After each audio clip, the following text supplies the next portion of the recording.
Hello hello hello बेटा, I am audible? I am audible, सुन पा रहे हो ना? चलो बहुत बढ़िया, स्टार्ट करते हैं। तो बेटा, आज मैं आपको बता दूं कितना हो चुका है हमारा।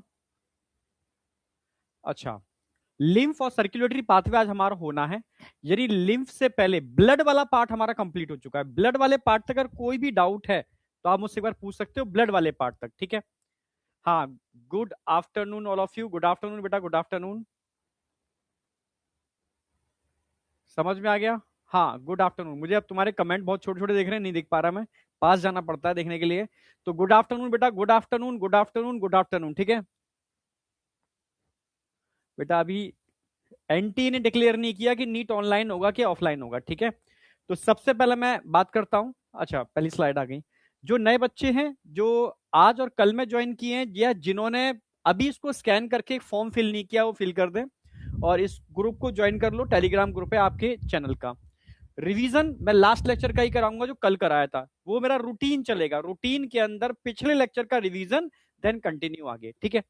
तो आज हम स्टार्ट कर रहे हैं ब्लड, सॉरी, लिम्फ। पर ब्लड ग्रुप बता दूं, आपके सिलेबस में ब्लड ग्रुप दो हैं। एक एबीओ ब्लड ग्रुप है पहला, और दूसरा है R H, antigen based R H blood group, ठीक है? ये दो ब्लड ग्रुप आपके सिलेबस में है, ये आपको पता होना चाहिए। तो सबसे पहले मैं बात करूं ABO blood group. ABO blood group किस पर बेस्ड होता है? एबीओ ब्लड ग्रुप कुछ खास टाइप के एंटीजन होते हैं, ए और बी, इस पर बेस्ड होता है। अगर ये ए और बी दो टाइप के एंटीजन आरबीसी की सरफेस पर हैं, ठीक है, तो उसके बेस पर हम इसको ए बी और ओ में डिवाइड कर सकते हैं। जैसे अगर आरबीसी की सरफेस पर ए एंटीजन है तो blood group A, B antigen है ब्लड ग्रुप बी, दोनों एंटीजन है ब्लड ग्रुप ए बी। कोई भी एंटीजन नहीं है ए और बी में से, ए और बी में से, तो ब्लड ग्रुप ओ हो जाएगा। सिर्फ एबीओ ब्लड ग्रुप के केस में नेचुरल ही एंटीबॉडी होते हैं, ओनली एबीओ ब्लड ग्रुप के केस में, ठीक है? किसके केस में? ABO blood. मेरी बात सुन रहे हो, नहीं सुन रहे हो? ठीक है, तुम्हारे मैसेज अभी, मैसेज जब मैं पढ़ाना स्टार्ट किया करूँ ना, तब मैसेज स्टॉप हो जाने चाहिए, ठीक है? जब मैं कहा करूं कुछ पूछो तो आप उसमें मैसेज लिखा करो, तो मैं पास जाके देखा करूंगा, ठीक है? अभी यहां जाओ। अगर मैं एबीओ ब्लड ग्रुप की बात करता हूं, ठीक है, तो इसके केस में नेचुरली एंटीबॉडी होते हैं। जैसे ए ब्लड ग्रुप है तो ए एंटीजन होगा, तो नेचुरल एंटीबॉडी बी होगा। बी के केस में बॉडी के अंदर ए होगा। ए बी के केस में बॉडी में एक भी एंटीबॉडी नहीं होगा, क्योंकि मैच कर जाएगा, क्लंपिंग हो जाएगी। ओ के केस में दोनों एंटीबॉडी होंगे, ये ध्यान रखना है आपको, ठीक है? फाइनली मैंने एक तरीका भी बताया था, ये एक चार्ट है जो बड़ा अच्छी तरीके से समझ में आता है। जब भी जो ब्लड ग्रुप डोनेट करता है, अगर मेरा ब्लड किसी को दिया जा रहा है, तो मेरे ब्लड के अंदर मिलने वाले एंटीजन, समझ रहे हो, उसकी बॉडी के लिए एंटीजन की तरह बिहेव करेंगे, मतलब उसकी बॉडी के एंटीबॉडी उसके अगेंस्ट काम करेंगे। यानी जो डोनर है उसके एंटीजन और रिसीवर के एंटीबॉडी हमेशा चेक किए जाते हैं, सेम नहीं होने चाहिए ऑलवेज, ठीक है? क्योंकि रिसीवर जो है उसकी बॉडी के अंदर उसको डाला जाएगा, तो अब बॉडी का इम्यून सिस्टम मतलब एंटीबॉडी उसके अगेंस्ट काम करेगा, ये सेम नहीं होने चाहिए। तो डोनर का हमेशा एंटीजन और रिसिपिएंट की हमेशा एंटीबॉडी मैच की जाती हैं, ये सेम नहीं होनी चाहिए, मिस मैचिंग होनी चाहिए, तभी ब्लड डोनेट होता है, ठीक है? जैसे ये सब एंटी, भाई ए ब्लड ग्रुप आ गए, ये इनके एंटीजन आ गए, ये रिसीवर का ब्लड ग्रुप आ गया, ये इनके एंटीबॉडी आ गए, इनकी मैचिंग होती है। तो ए आप ए को दे सकते हो, मिसमैच हो रहा है, और ए आप ए बी को दे सकते हो, मिसमैच हो रहा है। बी आप बी को दे सकते हो और ए बी को दे सकते हो। ए बी सिर्फ ए बी को दिया जा सकता है, जबकि ओ सबको दिया जा सकता है। क्यों? क्योंकि इसके पास एक भी एंटीजन नहीं है। ये एक ऐसा ब्लड ग्रुप है जिसके पास एक भी एंटीजन नहीं है, एंटीजन एब्सेंट है, ठीक है? इसलिए इसको यूनिवर्सल डोनर बोलते हैं। क्या बोलते हैं इसको? यूनिवर्सल डोनर बोलते हैं। क्लियर है? तो ओ निगेटिव है, यूनिवर्सल डोनर है, ठीक है? Both A and B antigen दोनों ही एब्सेंट है इसके पास, तो सबको दिया जा सकता है। और उसमें भी आर एच एंटीजन भी नहीं है, तो ओ नेगेटिव सही माने में यूनिवर्सल डोनर होगा। जबकि ए बी क्या है भाई? यूनिवर्सल रिसिपिएंट है। क्यों? क्योंकि लेने वाले का क्या देखते हैं हमेशा भाई? लेने वाले का हमेशा एंटीबॉडी, इसके पास एक भी एंटीबॉडी नहीं है, इसके पास एक भी एंटीजन नहीं है, इसलिए इसको यूनिवर्सल डोनर और यूनिवर्सल रिसिपिएंट बोलते हैं, ठीक है? तो नील का मतलब है एब्सेंट, भाई इसके पास एंटीबॉडी नहीं है, इसके पास एंटीजन नहीं है। बात बाकी का तो समझ में आ गया था आपके। अच्छा, अब मैंने बात की थी आर एच ग्रुप की। अगर मैं आर एच ग्रुप की बात करता हूं तो आपको पता होना चाहिए कि पॉपुलेशन के अंदर पॉपुलेशन के अंदर मैक्सिमम लोग RH पॉजिटिव हैं, बहुत कम लोग RH नेगेटिव हैं। यानी अगर कहा जाए तो 20% लोग यस RH नेगेटिव हैं और 80% लोग RH पॉजिटिव हैं। आप समझ रहे हो ना मेरी बात? तो ह्यूमन पॉपुलेशन के अंदर 80% RH पॉजिटिव है, 20% RH नेगेटिव है। पॉजिटिव का मतलब है RH एंटीजन है इनके पास, नेगेटिव का मतलब है RH एंटीजन नहीं है इनके पास। और मैंने पहले ही बताया RH एंटीजन के केस में एक भी एंटीबॉडी बॉडी के अंदर नहीं होती नेचुरली, ये बनते हैं। अगर किसी RH नेगेटिव पर्सन को आप RH पॉजिटिव ब्लड दे दोगे तो वो RH एंटीजन उसकी बॉडी में जाकर के उसके बी लिम्फोसाइट को स्टिमुलेट करेंगे प्लाज्मा सेल और मेमोरी सेल बनाने के लिए, तब एंटीबॉडी फॉर्मेशन हो जाएगा। नेचुरली नहीं होते, ठीक है। तो naturally RH antibody absent in human body बन सकते हैं, जैसे आपने RH एंटीजन दे दिया या बॉडी का बाहर का, बॉडी के बाहर का कोई भी पार्ट बॉडी में जब एंटर करता है तो इम्यून रिस्पॉन्स कैसा होता है, जब बॉडी में एंटर करेगा तो बी लिम्फोसाइट्स उससे इंटरेक्ट करेंगे, तुरंत सेल डिवीजन होगी, प्लाज्मा सेल मेमोरी सेल बनेंगे और प्लाज्मा सेल का काम होता है एंटीबॉडी फॉर्मेशन। अगर आपने RH एंटीजन डाले हैं तो एंटी RH एंटीबॉडी का फॉर्मेशन हो जाएगा यहां पर, ठीक है। यानी ये एंटीबॉडी नेचुरली नहीं थे, पहले से नहीं थे, ये बने हैं एंटीजन के रिस्पॉन्स में। इसीलिए अगर कोई RH नेगेटिव पर्सन है उसको RH पॉजिटिव ब्लड देने से अवॉइड किया जाता है। उसमें भी अगर फीमेल का केस हो तो दिया ही नहीं जाता भाई। फीमेल अगर RH नेगेटिव है तो गलती से भी उसको RH पॉजिटिव ब्लड मत दे देना, ठीक है। ये स्टैंडर्ड है, ध्यान रखना। तो यहां तक एकदम क्लियर होना चाहिए, कोई डाउट नहीं होना चाहिए आपको। फिर मैंने बात की थी RH इनकॉम्पेटेबिलिटी, मतलब एक केस है जिसमें फीमेल अगर अच्छा एक कहानी बनाई जा सकती है। मानो एक फीमेल है, ठीक है, अभी उसकी मैरिज नहीं हुई, ठीक है, और गलती से उसको किसी ने RH पॉजिटिव ब्लड डोनेट कर दिया। उसकी शादी हो जाती है एक ऐसे इंसान से जो RH पॉजिटिव था।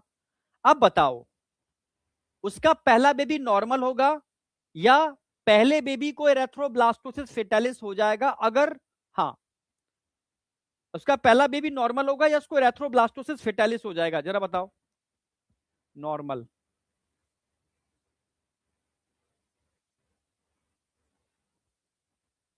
Normal. No normal. One baby death.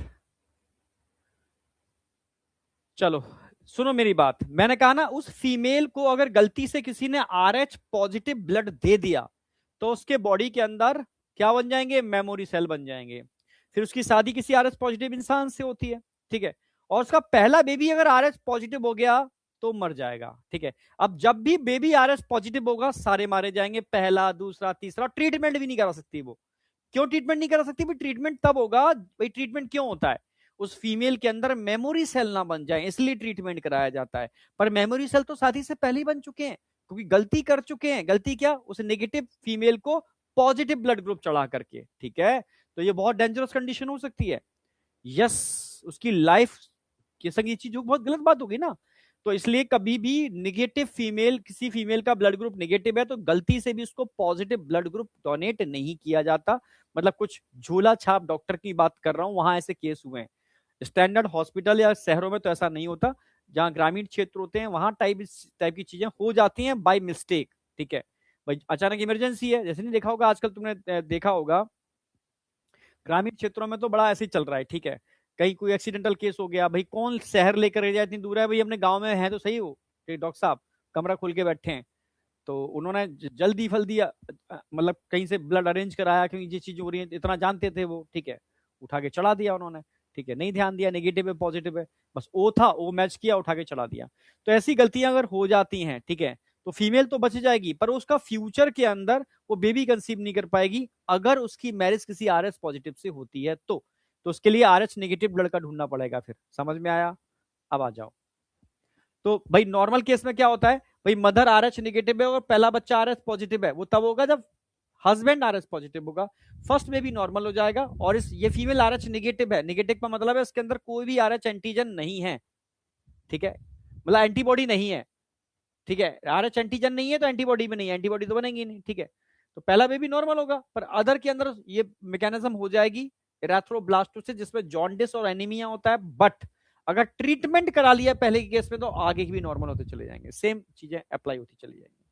मैंने केस भी बताया था कि फर्स्ट प्रेगनेंसी के केस के अंदर जब लास्ट मंथ आते हैं तो आरबीसी लीक कर जाती है प्लेसेंटा को। वैसे नॉर्मल केस में प्लेसेंटा में 3 बैरियर होते हैं, मदर का ब्लड अलग होता है और फीटस का ब्लड अलग होता है, ठीक है। जब बच्चा बाहर आ जाता है और प्लेसेंटा टूटता है उस समय ब्लड की मिक्सिंग होती है, पर बच्चे को कोई नुकसान नहीं होता।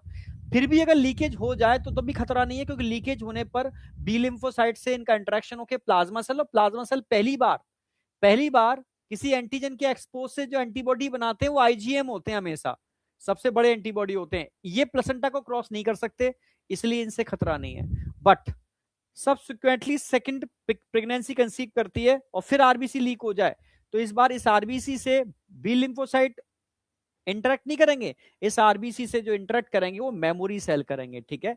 मेमोरी सेल का जब इंटरेक्शन होगा तब प्लाज्मा सेल बनेंगे, और प्लाज्मा सेल इस बार आईजीजी एंटीबॉडी बनाएंगे, आईजीजी एंटीबॉडी बनाएंगे। क्लियर है बिल्कुल? हाँ, एंटी-आरएच एंटीबॉडी, आईजीजी, और आईजीजी सबसे छोटे एंटीबॉडी होते हैं, बच्चे में एंटर करके उसको किल कर देंगे, जॉन्डिस एनीमिया कर देंगे।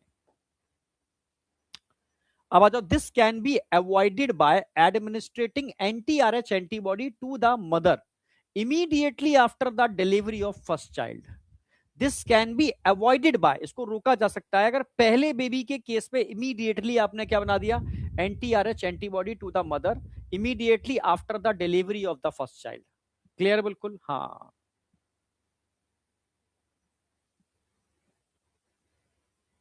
ये डायग्राम बनाना नहीं है, ये डायग्राम समझाने के लिए बनाया है। नीट एनसीईआरटी में सिर्फ ये दे रखा है, ये वाला कंसेप्ट, ये कंसेप्ट यहां तक लिखना है आपको, ये कंसेप्ट लिखना है, ये कंसेप्ट लिखना है, और इस कंसेप्ट के अंदर ये वाली लाइन ऐड कर देनी है, ये वाली लाइन, ये लाइन ऐड कर देनी है बस। हाँ, जिस बच्चे को लगता है नहीं नहीं यार मैं डायग्राम बना के ज्यादा मुझे अच्छा समझ में आएगा, तो वो एक डायग्राम को क्या इस तरीके से बेबी को बना करके सिंपल इस तरीके से एक एम्ब्रियो बना करके R S positive R S negative लिख करके रिप्रेजेंट कर सकता है। सिंपल सी बात है, ये एम्ब्रियो बन गया इस तरीके से, ठीक है।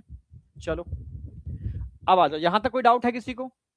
भाई इमीडिएटली आफ्टर किंग जैसे ही आरबीसी लीक करेगी, हमने बाहर से एंटी-आरएच एंटीबॉडी जो लैब में बनाए थे, इनका शॉर्ट लाइव होता है, ठीक है, इनसे कोई खतरा नहीं है, क्योंकि ये एंटीबॉडी मेमोरी सेल नहीं बना सकते, वो एंटीजन नहीं बनाते हैं।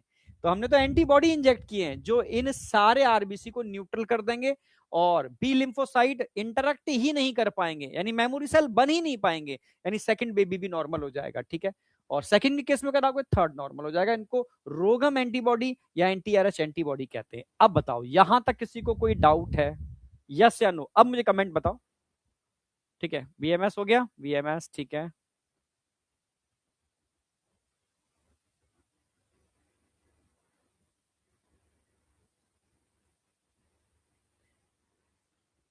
एंटीबॉडी बेटा, फीमेल अगर आरएच नेगेटिव है, उसके बॉडी के अंदर आरएच एंटीजन ही नहीं है, तो ये एंटीबॉडी उसको क्यों नुकसान पहुंचाएंगे? समझे?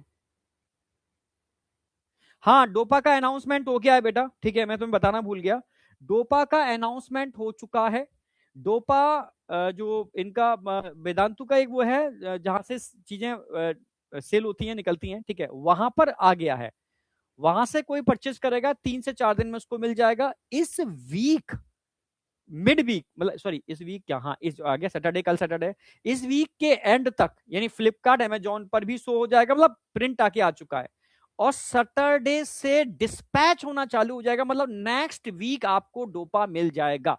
ये प्रॉपर मीटिंग के अंदर अनाउंसमेंट हुआ है, तो मैंने कहा बच्चों को जाके बताऊंगा मैं, ठीक है, और तुमने याद भी दिला दिया मुझे, तो मैंने इन्फॉर्मेशन तुम्हें भी दे दी है, ठीक है। नेक्स्ट वीक से डोपा सबको मिलना चालू हो जाएगा। मैंने ये भी पूछा है, जिन बच्चों ने इन्फिनिटी लिया था उन बच्चों के पास नीट एडवांस जा चुका है, अब डोपा क्या फिर से अलग से पोस्ट से फिर से भेजा जाएगा, क्या तरीका होगा? उन्हें हाँ, उन्हें ये हमारा मतलब फिर से हम खर्च करेंगे, ठीक है, हमने पहले ही बात कर रखी है, और फिर से सेम उन सारे बच्चों का लिस्ट तैयार है जिन्होंने इन्फिनिटी लिया है, जिनके पास नीट एडवांस आ चुका है, उनके पास अगेन डोपा फिर से भेजा जाएगा, ठीक है। हाँ, आगे से जो बच्चे कॉम्बो ले रहे हैं, इन्फिनिटी ले रहे हैं, जो इन्फिनिटी में अपडेट करा रहे हैं, उनको अब नीट एडवांस और डोपा साथ एक साथ आएगा, ठीक है। हाँ, नेक्स्ट वीक से जिन बच्चों का अभी पेंडिंग है, नीट एडवांस पहुंचा नहीं है, जिन्होंने नीट में जिसमें इन्फिनिटी में अपग्रेड करा लिया है, ठीक है, तो अब बच्चे इन्फिनिटी में अपग्रेड भी करा सकते हैं, ठीक है। सर नीट इन्फिनिटी कैसे? नीट में अपग्रेड कराने के लिए बेटा आपके पास एक मैसेज आता है, ठीक है, सारे बच्चों के पास मैसेज आएगा जिनके पास मंथन है, तो वो चाहें तो बेटा उस मैसेज के थ्रू, उसमें एक लिंक होता है, आप अपनी उसको अपग्रेड करा सकते हो, ठीक है, जो डिफरेंशियल अमाउंट होता है उसको पे करा करके, ठीक है, जैसे किसी ने 3000 का लिया तो उसका डिफरेंशियल अमाउंट जो इन्फिनिटी का होगा, ठीक है, उसको आप यूज करके आप अपग्रेड करा सकते हो। वो मैसेज आपके पास आता रहता है व्हाट्सएप और नॉर्मल उस पर, ठीक है, आपके रजिस्टर्ड नंबर पर, ठीक है, बच्चों ने मुझे बताया था, तो उससे बच्चे अपग्रेड करा लेते हैं, ठीक है।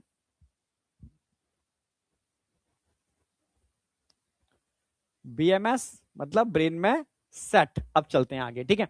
चलो अब लिम्फ की बात कर रहे हैं भाई। लिम्फ क्या है? ये एक्स्ट्रा सेलुलर फ्लूइड का ही तो पार्ट है, ये ब्लड का ही फिल्ट्रेट है। आप समझना, मेरे अलग से कुछ नहीं है। It is a filtrate of blood. भाई लिम्फ क्या होता है? It is a filtrate of blood. में लिख दे रहा हूं, लिम्फ होता क्या है? It is a filtrate of blood. जब ब्लड फिल्ट्रेट लिख देता हूं मैं।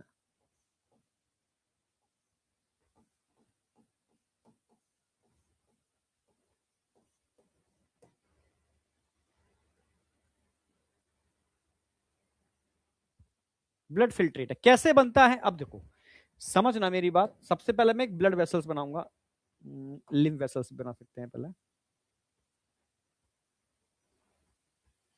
मेरे साथ साथ ड्रॉ करना।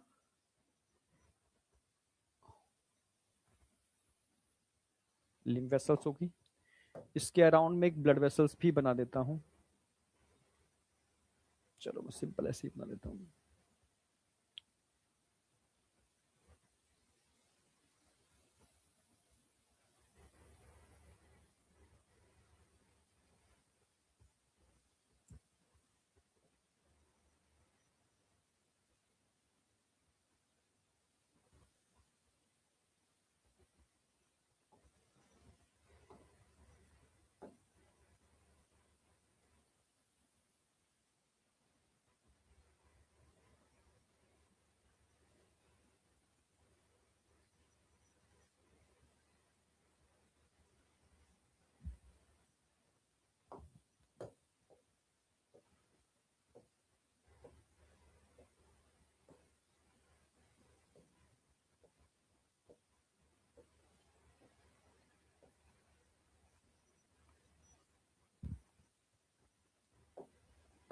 मेरे साथ ड्रॉ कर लो।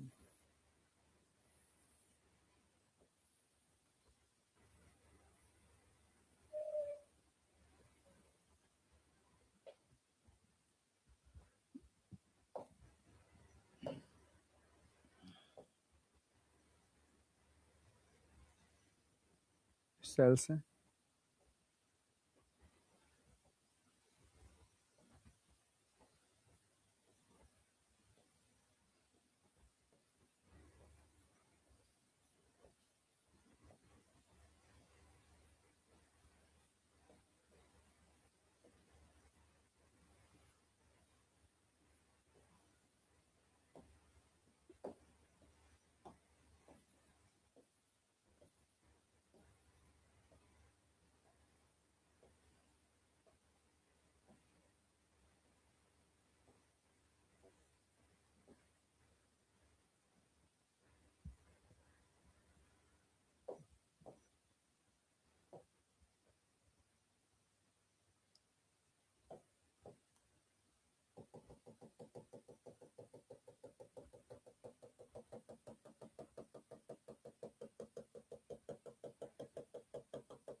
अब देखो, यहां से ब्लड धीरे धीरे फिल्टर होके कहां जाएगा? ये इस गैप से होता हुआ, ये ब्लड कैपिलरीज हैं, यहां से ब्लड फिल्टर होके यहां पहुंचेगा। ये फिल्टर होता हुआ ब्लड यहां पहुंच रहा है। ब्लड का ही फिल्ट्रेट तो है। कैसे बनेगा? लिम देखो, ये फिल्ट्रेशन चल रहा है, यहां एक फ्लूइड बन गया ये पूरा, यानी इन पोर साइज से फिल्टर होके जो फ्लूइड यहां पहुंचेगा, इसको बोलते हैं इंटरस्टिशियल फ्लूइड। क्या बोलेंगे इसको? Interstitial fluid. ठीक है, समझना मेरी बात। ये दिख रहा है ना, इसको बोलते हैं interstitial fluid.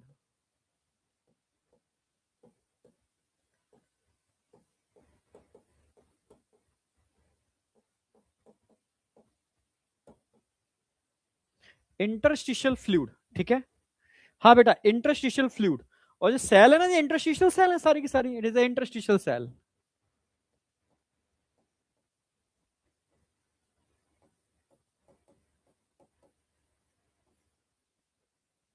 Interstitial fluid, interstitial cell, ठीक है। ये ब्लड कैपिलरी हो गए, वो लिम्फ कैपिलरी हो गए।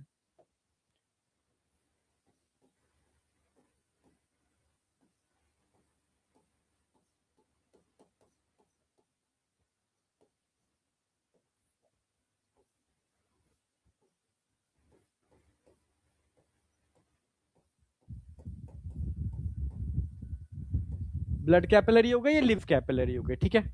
इंटरस्टिशियल फ्लूइड हो गया, इंटरस्टिशियल सेल हो गए, ब्लड कैपिलरी और लिम्फ कैपिलरी। क्लियर है बिल्कुल?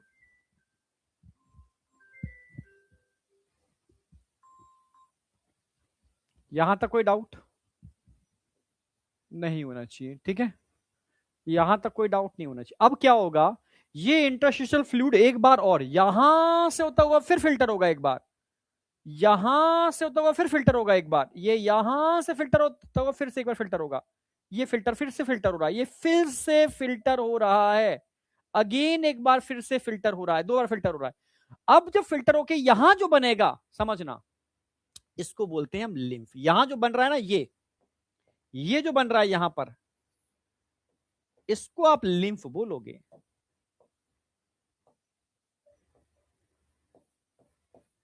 जिसको टिश्यू फ्लूइड भी बोलते हैं हम, टिश्यू फ्लूइड, लिम्फ बोल सकते हो, टिश्यू फ्लूइड बोल सकते हो, ठीक है। दो बार फिल्ट्रेशन हुआ, दो बार फिल्ट्रेशन हुआ, एक बार इंटरस्टिशियल फ्लूइड बना, फिर अगेन कैपिलरी में, ठीक है, लिम्फ कैपिलरी फिल्ट्रेशन हुआ, तब जाकर के लिम्फ बना, ठीक है। तो लिम्फ दो बार फिल्ट्रेशन में क्या क्या हुआ, लिम्फ में क्या क्या माइनस हुआ, तो आप बोल सकते हो यहां पर ब्लड माइनस, ब्लड माइनस तीन चीजें निकल गई, आरबीसी निकल गई इसमें से, R B C plus platelets निकल गए, प्लस आरबीसी निकल गई, प्लेटिलेट्स निकल गए, और साथ में एक चीज और निकली यहां पर, ठीक है, आरबीसी प्लेटिलेट्स मैक्रो प्रोटीन, बड़े साइज के मैक्रो प्रोटीन। तो आरबीसी निकल गए, प्लेटिलेट्स निकल गए, और मैक्रो प्रोटीन्स निकल गए, आरबीसी प्लेटिलेट्स और मैक्रो प्रोटीन, ये चीजें यहां से निकली हैं। अब बताओ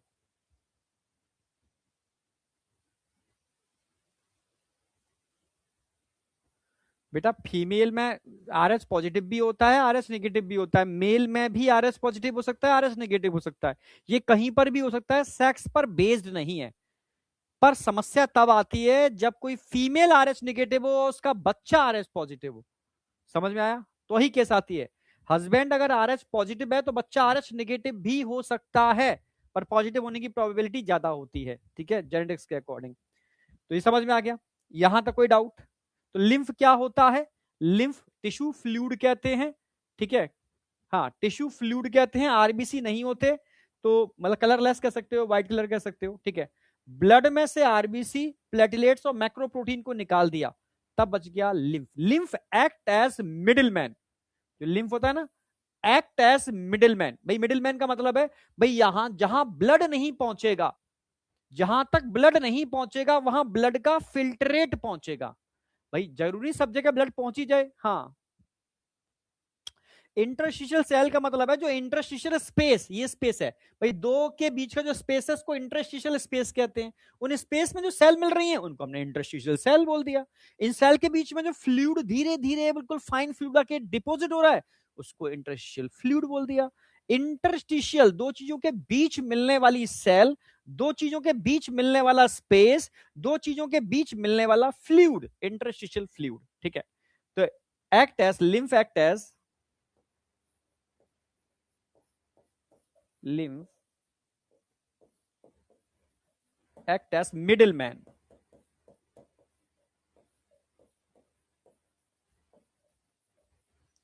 between,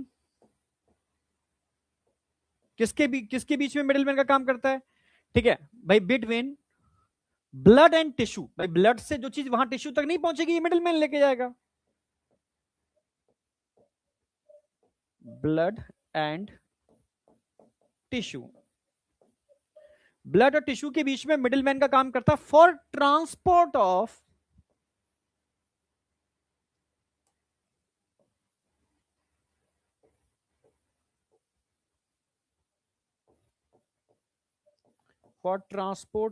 क्या क्या, हॉर्मोन्स, न्यूट्रिशन, गैसेस एटसेट्रा। इन सब के ट्रांसपोर्ट के लिए, विच एक्ट एज मिडिलमैन। अब मुझे बताओ, यहां तक कोई डाउट है किसी को? यहां तक समझ में आया नहीं आया?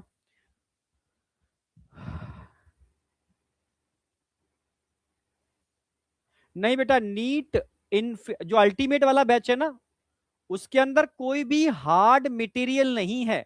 उसमें टेस्ट सीरीज है, एकलव्य टेस्ट सीरीज साथ है उसके।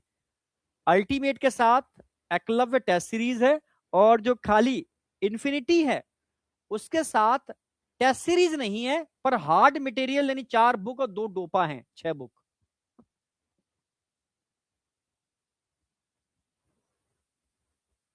ठीक है। अब क्योंकि लिम्फेटिक सिस्टम जैसे ब्लड फ्लो कर रहा है ना, ब्लड, ऐसी हमारी पूरी बॉडी में लिम्फेटिक सिस्टम है। ठीक है। अगर लिम्फेटिक सिस्टम देखो तो लिम्फेटिक सिस्टम के अंदर पूरा, जैसे ब्लड वेसल्स होती हैं, लिम्फ वेसल्स होती हैं, जैसे ब्लड कैपिलरीज होती हैं, लिम्फ कैपिलरीज होती हैं। ठीक है। और फाइनली ये ब्लड यहां से देखो लिम्फ में चला गया, लिम्फ कैपिलरी। और लिम्फ कैपिलरी कहां जाते हैं? लिम्फ कैपिलरी कहां जाएंगे आगे लेकर के इसको? लिम्फ वेसल्स के अंदर, लिम्फ वेसल्स के अंदर। लिम्फ वेसल्स कहां लेकर के जाएंगे इसको फाइनली? ठीक है। लिम्फ वेसल्स फाइनली ब्लड में एंटर करा देंगे, एंटर करा देंगे वेन के अंदर। ठीक है। Large when, large blood when लिख देता हूं मैं। और सारी वेन कहां जाती है? अगेन हार्ट के अंदर। हार्ट से क्या जाएगा फिर? Artery, large artery.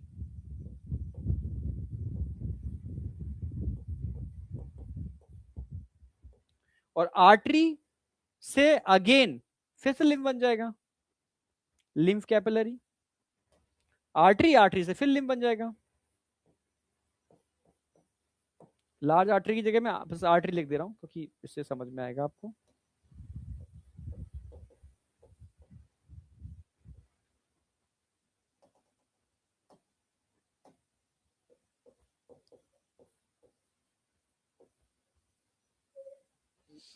हार्ट से आर्टरी, आर्टरी सारी कहां खुलती है फिर? अगेन कैपिलरीज के अंदर, कैपिलरी से फिर बन गया लिम्फ। तो सर्कुलेशन चलता रहता है, सर्कुलेशन चलता रहता है। ठीक है। लिम्फ फिर जाएगा किसमें? Lymph capillary. लिम्फ कैपिलरी से फिर घूमेगा, ये सर्कुलेशन चलता रहेगा। लिम्फ कैपिलरी से लिम्फ वेसल्स, लिम्फ वेसल्स से large blood vessels, large blood when, सब वेन में खुलती हैं। वेन हार्ट में खुलती है, हार्ट फिर से अगेन आर्टरी के थ्रू फिर लिम्फ बना देगा। ये सर्कुलेशन चलता रहेगा। यानी जहां जहां ब्लड नहीं जा सकता, वहां वहां इन सब का ट्रांसपोर्ट लिम्फ करेगा। तो लिम्फ अलग से कुछ नहीं है, लिम्फ ब्लड का फिल्ट्रेट है। यानी ब्लड में से आपने आरबीसी, प्लेटलेट्स और मैक्रो प्रोटीन को निकाल दिया तो बन गया लिम्फ। क्लियर है? बिल्कुल सिंपल सी बात है, मिडिल मैन का काम कर रहा है। तो लिम्फ और ब्लड में डिफरेंस क्या होता है? अब डिफरेंस की अगर मैं बात करूं, हाँ, यहां तक कोई डाउट है तो बताओ मुझे। क्या है ब्लड? हाँ हाँ हाँ, लैक्टेल्स भी लिख सकते हैं। हाँ, लिम्फ कैपिलरी को लैक्टेल्स बोलते हैं, लिख देता हूं मैं। लिम्फ कैपिलरी को ही लैक्टेल्स बोलते हैं। लिम्फ कैपिलरी बोलो या लैक्टेल्स बोल दो, एक ही बात है। क्योंकि पहले लिम्फेटिक सिस्टम बहुत डिटेल में कराते थे और डाइजेस्टिव सिस्टम कराते थे, तो उसमें लैक्टेल्स ही लिखते थे हम लोग। ठीक है, एक ही बात है। ठीक है, यहां तक कोई डाउट है?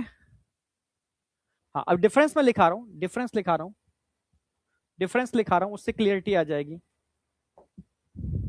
Difference between lymph and blood, इससे वो सारे डाउट आपके एकदम क्रिस्टल क्लियर हो जाएंगे।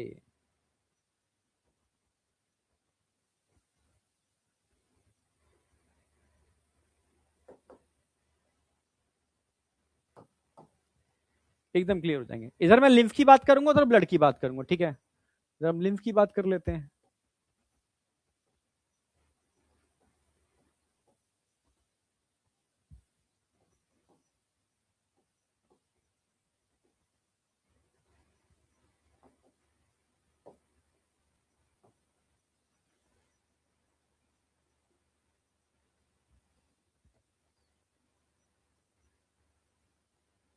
लिम्फ की बात कर लेते हैं। अच्छा, सबसे पहले मैं बात करूंगा भाई बेसिक प्रॉपर्टी, लिम्फ का कलर कैसा होता है जरा बताओ।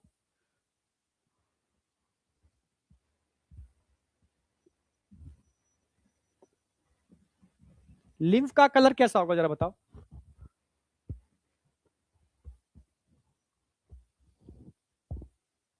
ठीक है, हाँ, अगर मैं लिम्फ की बात करता हूं, लिम्फ कैसा होगा, कलरलेस।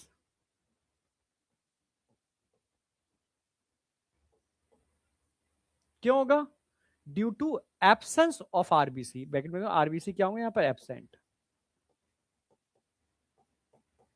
जबकि ये कैसा होगा, रेड कलर।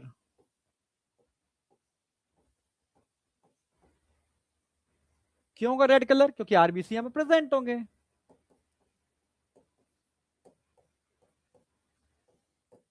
आरबीसी यहां पर प्रेजेंट होंगे, कलर लेस होगा, वो रेड कलर का होगा, पहला। दूसरा,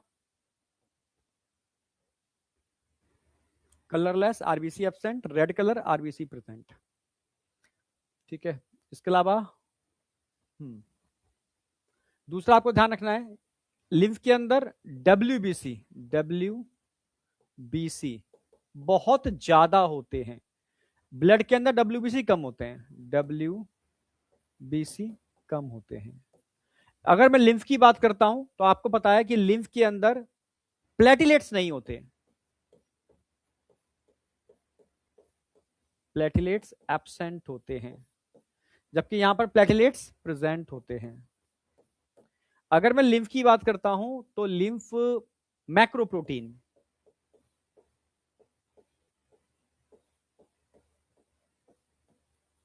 लिम्फ में मैक्रोप्रोटीन एब्सेंट होती हैं, यहां पर मैक्रोप्रोटीन प्रेजेंट होती हैं, मैक्रोप्रोटीन प्रेजेंट होती हैं, ध्यान रखना। ठीक है, हाँ, बड़े साइज की प्रोटीन यहां नहीं होती पर वहां तो होती है ना। ठीक है, यही सब बेसिक पॉइंट समझ में आ रहे हैं, यहां तो कोई डाउट है। हाँ, तो टोटल परसेंटेज की बात करता हूं तो टोटल टोटल प्रोटीन यहां पर मैक्रो प्रोटीन लगभग 3% के आसपास होंगे, 4, 5, 6, 7। ठीक है, total protein, total blood protein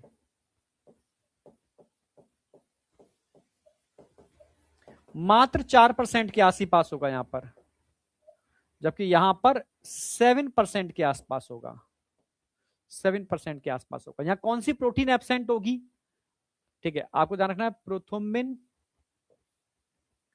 और फिब्रिनोजन, वो उसकी इतनी जरूरत नहीं है डीप में जाने की। ठीक है, यहां तक क्लियर, यहां तक कोई डाउट है किसी को तो मुझे बताओ। हाँ, कोई भी डाउट है। अब कई बच्चे कहते हैं सर प्लेटिलेट्स यहां पर नहीं है तो क्या लिम्फ वेसल्स अगर रप्चर कर जाए तो क्लॉटिंग होती भी है, नहीं होती, होती है। क्लॉटिंग का ड्यूरेशन लॉन्ग होता है,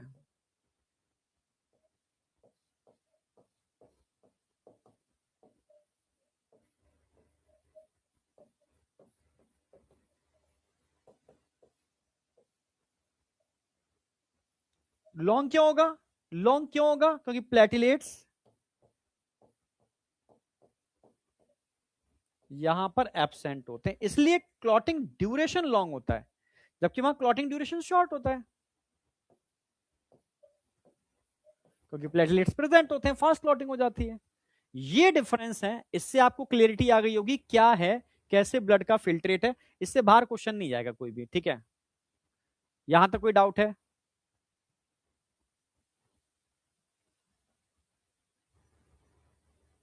यहां तक कोई डाउट है, कोई भी डाउट।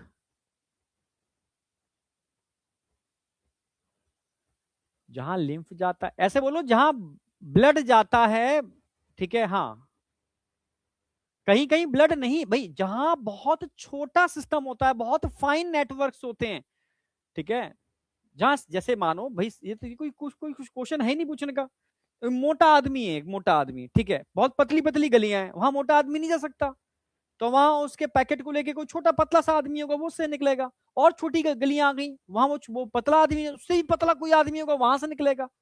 मुझे पैकेट पहुंचाना है, हार्मोन पहुंचाने हैं, गैसेस पहुंचाने हैं। तो जितना फाइन आपके रूट रास्ते आते जाएंगे, उतना ही फिल्ट्रेट और फाइन होकर के उन चीजों को पहुंचाने का काम करेगा। कोई क्वेश्चन है ही नहीं पूछने का। यहां तक कोई डाउट है किसी को तो मुझे बताओ, नहीं होना चाहिए। अब मैं बात करता हूं सर्क्यूलेटरी पाथवे। ये एक हद तक इंपॉर्टेंट है सिंगल और डबल सर्कुलेशन वाले पार्ट के लिए, ठीक है। तो इसमें बेसिक क्या है, अच्छा अच्छा अच्छा अच्छा, ब्लड वेसल्स भी इसी में है, ठीक है। तो सर्कुलेटरी पाथवे के अंदर सबसे पहले हम बात करेंगे ब्लड वेसल्स की, तो ये समझने वाला पार्ट है। क्योंकि ब्लड वेसल्स को आप तीन पार्ट में डिवाइड कर सकते हो, ठीक है, आर्टरी, वेन और कैपिलरी, ठीक है। कितने पार्ट में डिवाइड कर सकते हो, तीन पार्ट के अंदर, आर्टरी, वेन और कैपिलरी। मेरी बात समझने की कोशिश करना। हाँ, यहां जगह तो है।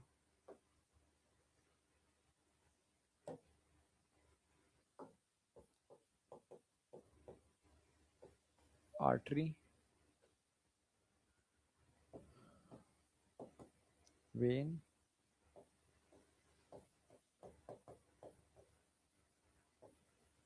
कैपिलरी।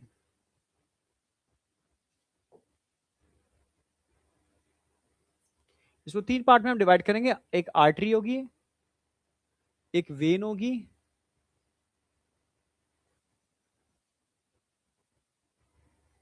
और कैपिलरी होगी। Artery, when and capillary.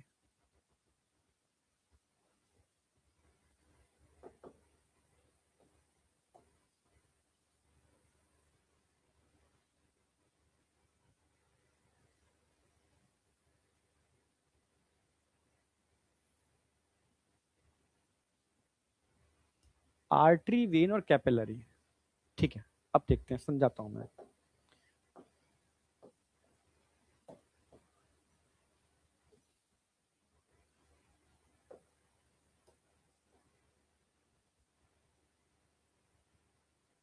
सबसे अंदर की लेयर बना देता हूं पहले तो मैं। इसका ल्यूमिन स्मॉल रखेंगे, इसका ल्यूमिन थोड़ा सा लार्ज रखेंगे, ऐसे, ठीक है।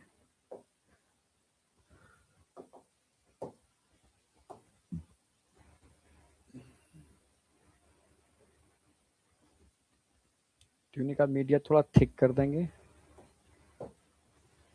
ट्यूनिक का एक्सटर्नल, ये ठीक है।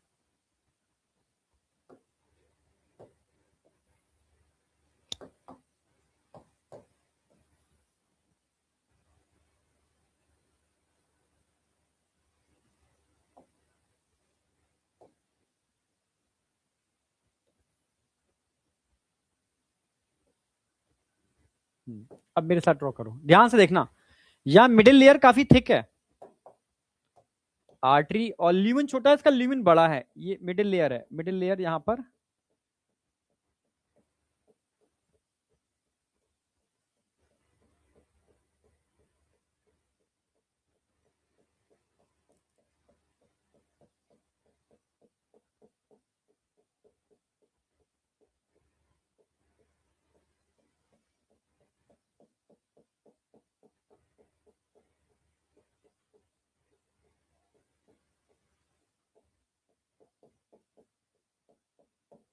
यहाँ मिडिल लेयर काफी थिन है।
राइट।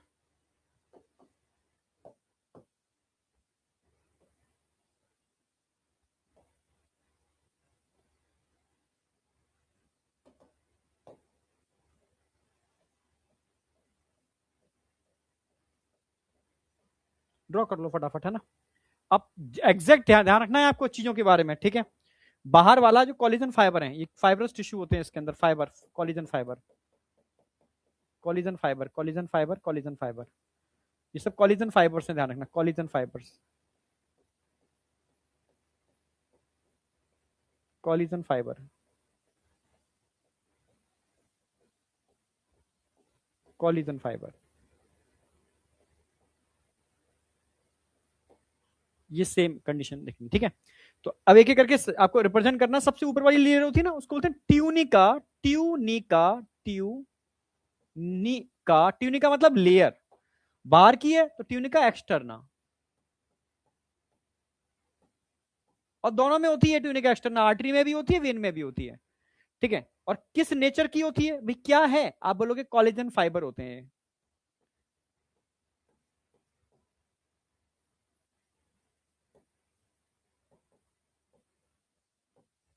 जबकि मिडिल की जो लेयर दिख रही है ना, उसको बोलेंगे ट्यूनिका मीडिया,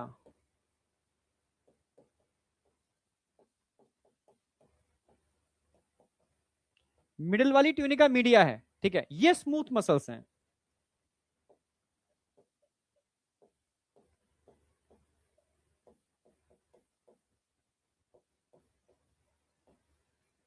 और सबसे अंदर की जो लेयर है वो ट्यूनिका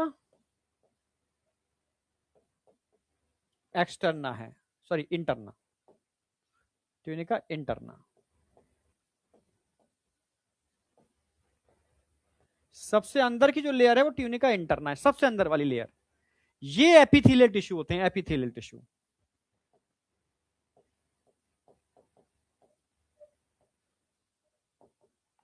एपिथेलियल टिश्यू में ध्यान रखना, इट इज एपिथेलियल टिश्यू। तीन लेयर होती हैं, बस ध्यान रखना है। आर्टरी के अंदर, अंदर आर्टरी के अंदर ध्यान से देखो, ल्यूमिन लार्ज है इसका,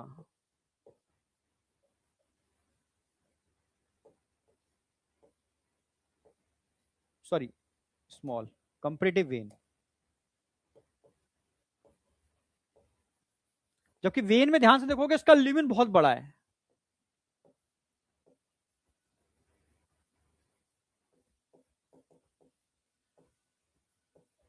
इसका ल्यूमिन बहुत बड़ा है, लार्ज है इसका, ठीक है। यहां पर वॉल्व नहीं है, यहां देखो ध्यान से देखोगे वॉल्व प्रेजेंट है, यहां पर वॉल्व है,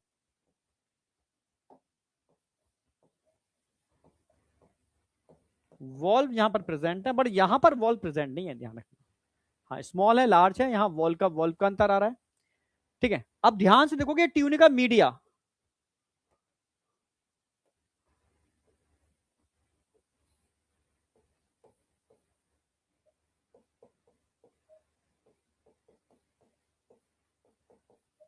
जो ट्यूनिका मीडिया है ना, यहां पर काफी थिक है, जबकि वहां पर ट्यूनिका मीडिया थिन है, ध्यान रखना, ट्यूनिका मीडिया थिन है यहां पर।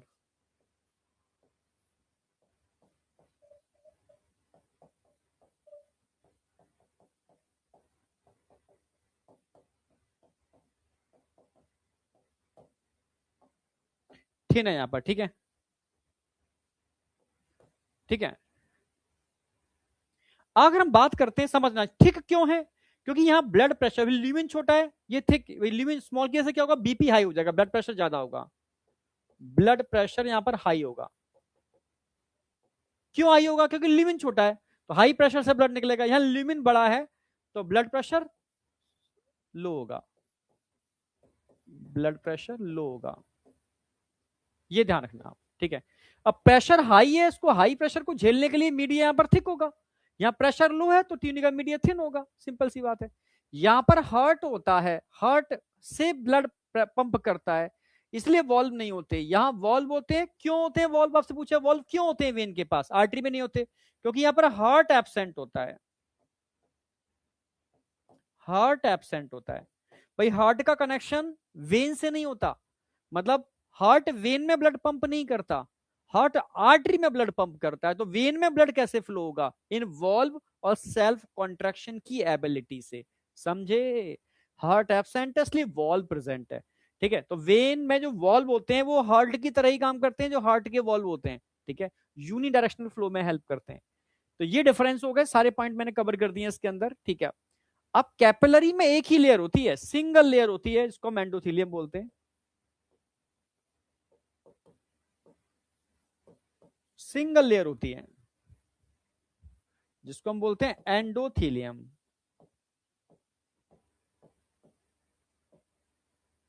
सिंगल लेयर जिसको हम बोलते हैं एंडोथेलियम, ठीक है, जहां से आसानी से न्यूट्रिएंट, इन सब चीजों का डिफ्यूजन हो पाता है, आसानी से गैसेस, न्यूट्रिएंट, हॉर्मोन्स, जो भी चीजें गैसेस, न्यूट्रिएंट वो डिफ्यूज हो पाते हैं, इसलिए कैपिलरी में हमेशा एक ही लेयर होती है, सिंगल लेयर एंडोथेलियम।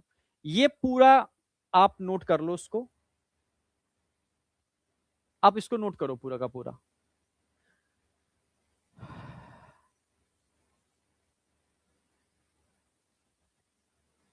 यहां तक ये कौन है? समझता बेटा?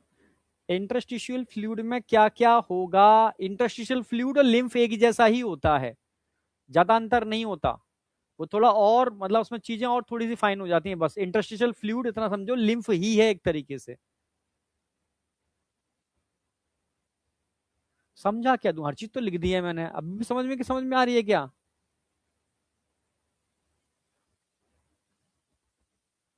प्रिंस बेटा कहाँ खोया हुआ है?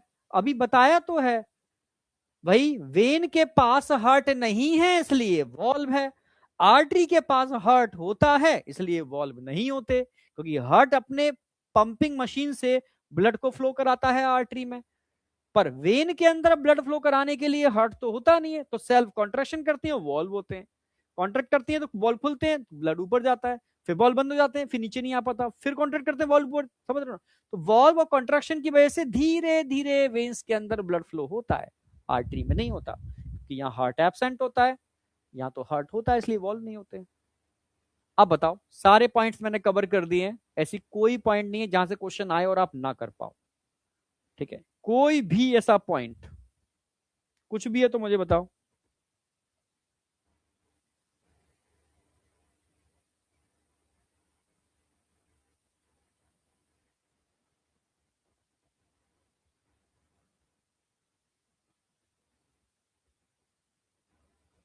बेटा अगर वेन के अंदर वीपी हाई कर देते, कैसे हाई होगा? तो वेन के लिए अलग से हर्ट बनाना पड़ता है ना। बीपी हाई क्यों है? क्योंकि तेजी से इसको न्यूट्रिएंट पहुंचाना है सेल्स तक, इसका ल्यूमिन छोटा किया, हार्ट लगाया, अब इसका काम तो, वेन का काम तो क्या है? सिर्फ ब्लड को वापस लेकर के जाना, समझ रहे हो? हाँ, लंग्स के पास और हार्ट के पास, हार्ट फिर पंप करेगा उसको, ठीक है। तो ये सिर्फ ब्लड को लेकर के जाती है, स्लो स्लो लेकर के जाती है, ये तेजी से लेकर के आती है, ठीक है। ल्यूमिन इसका लार्ज होता है, हार्ट यहाँ एब्सेंट होता है, इसलिए इसमें बीपी बहुत लो होगा, वहां बीपी हाई होगा, ब्लड प्रेशर। चलो, थोड़ा दिमाग भी लगाया करो, है ना। पोर्टल वेन से पहले मैं थोड़ा सा और चीजें समझाऊं। आर्टरी वेन कैपिलरी हो गई, हाँ चलो पोर्टल वेन ही आएगी अब तो, हाँ। अब आ जाओ पोर्टल वेन, देखो ये तो समझ में आ गया आर्टरी क्या होती है, मैंने बता दूं तुम्हें पहले, तुम्हें अच्छा इसको पहले अलग समझाऊं।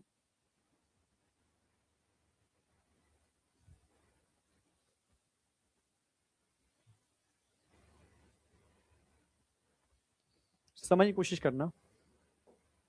अच्छा, एक एक मैं अनाउंसमेंट कर रहा हूँ, ठीक है, कल की क्लास मेरी 2:30 बजे से है। हाँ, फिर से याद रखना है, मैं एक बार लास्ट बार फिर से बोल दूंगा, कल की क्लास का टाइम 2:30 होगा, कल की क्लास का टाइम बस। हाँ, क्योंकि थोड़ा सा, हाँ, एक मतलब डॉक्टर से अपॉइंटमेंट है, एक आप जानते हो कि हड्डियों का एक टेस्ट होता है डेक्सा। हाँ, वो पता करने के लिए कि अगर बहुत जल्दी जल्दी चीजें ब्रेक हो रही हैं, कोई मतलब क्या दिक्कत क्या आ रही है, तो डेक्सा का अपॉइंटमेंट है, यहाँ से 25 किलोमीटर दूर है। अगर मैं डिले हो गया तो मामला गड़बड़ हो सकता है, क्योंकि क्लास चेंज ही नहीं होती, यहाँ थोड़ा सॉफ्टवेयर में दिक्कत है, थोड़ा बहुत आगे पीछे करके नहीं, पहले ही बताना पड़ता है, तो प्रिकॉशन के लिए कल की क्लास हम 2:30 बजे से रखिए, जैसे हम रखते थे इमरजेंसी में, तो 2:30 बजे से ओनली कल की क्लास, सिर्फ कल की क्लास, ठीक है। हाँ वही बता रहा हूं मैं, आर्टरी ओरिजिनेट। तो नोट कर लेना, कल की क्लास 2:30 बजे से है, और बच्चों को बता भी देना कनेक्टेड हो तो, ठीक। वैसे तो मैं एक बार लास्ट में और याद रखूंगा इसको बाई चांस, क्योंकि मैं लगवा दी है। अब समझो, आपसे पूछे कि सर आर्टरी में ऑक्सीजनेटेड ब्लड होता है, वेन्स में डीऑक्सीजनेटेड होता है, सर कुछ अपवाद भी होते हैं, एक्सेप्शनल केस, ठीक है। ऐसे मत याद रखो, ऐसे याद रखो, ऑल आर्टरी। आर्टरी की स्टैंडर्ड डेफिनेशन क्या है? कोई भी वेसल्स आर्टरी होगी अगर वो हार्ट से ओरिजिनेट कर रही है। कोई भी वेसल्स आर्टरी होगी अगर वो हार्ट से ओरिजिनेट कर रही है। कोई भी वेसल्स वेन होगी अगर वो टिश्यू से ओरिजिनेट कर रही है। समझना मेरी बात, कोई भी वेसल्स वेन होगी अगर वो टिश्यू से ओरिजिनेट कर रही है। कैपिलरी की अगर बात की जाए तो आर्टरी और वेन के बीच में सिंगल लेयर एंडोथेलियम का जो नेटवर्क होता है उसको हम कैपिलरी बोलते हैं। आर्टरी और वेन के बीच में, आर्टरी और वेन के बीच में, हाँ, आर्टरी और वेन के बीच में। अब मुझे आप एग्जांपल बताओ, क्या आर्टरी और आर्टरी के बीच में भी कैपिलरी का नेटवर्क होता है? यस या नो? भाई आर्टरी और वेन के बीच में नेटवर्क ऑफ कैपिलरी होता है। क्या आर्टरी आर्टरी के बीच में भी कैपिलरी नेटवर्क होता है?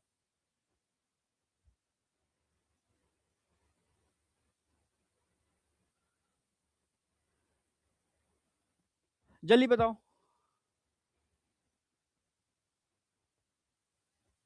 फिजिक्स की डाउट क्लास फिर मैं अपने टाइम पे करवा लूंगा। फिजिक्स की डाउट क्लास है ना, फिजिक्स की डाउट क्लास मेरे टाइम पर हो जाएगी, जो 1 बजे वाला टाइम है। नो नो होता है बेटा, ठीक है, तुम भूल गए। ठीक है, एक एक केस है, आपने देखा होगा, किडनी के अंदर glomerulus is a network of capillary, tuft of capillary. Afferent arteriole, efferent arteriole, दो आर्टरी के बीच में ये देखने को मिल रहा है। तो पहले मैं नोटेबल पॉइंट लिख रहा हूं, note artery.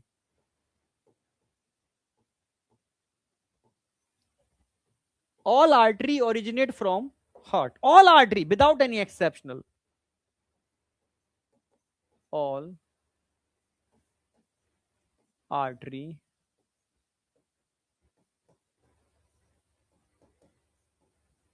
originate from heart, all artery originate from heart, all artery originate from heart। सारी आर्टरी हार्ट से ओरिजिनेट होती हैं विदाउट एनी एक्सेप्शन। अब वेन की बात करते हैं। All when originate from tissue, all when वो टिश्यू से निकलती हैं सारी की सारी।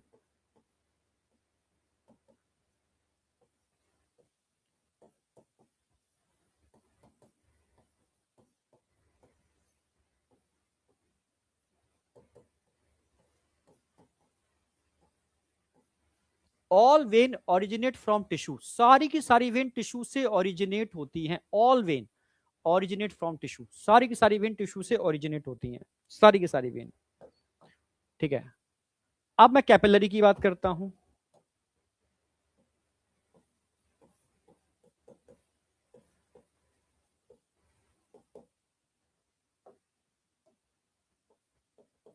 प्रेजेंट बिटवीन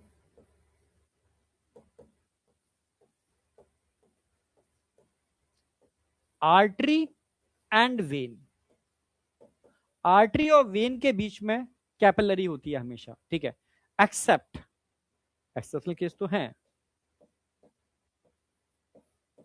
एक्सेप्ट इन किडनी,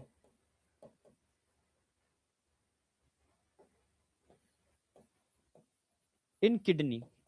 किडनी में आपको पता है कि एफरेंट, एफरेंट आर्टरियोल, ठीक है, और फिर आता है network of capillary.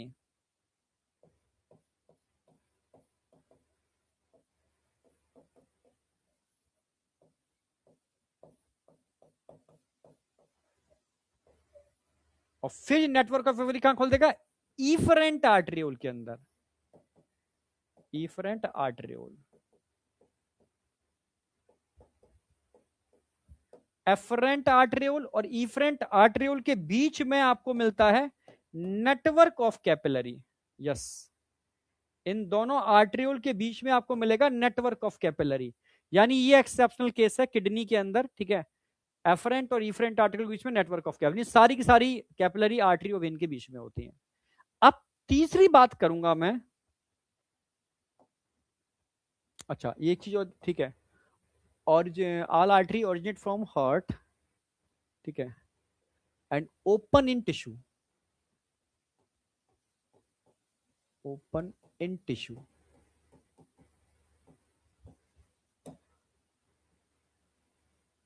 Open in heart, पूरा ही लिख देता हूं मैं इसलिए, फाइनली टिश्यू से ओरिजिनेट होती है, हार्ट में खुलती हैं। अब 34 जो मैं लिख रहा हूं ना, वो है portal vein,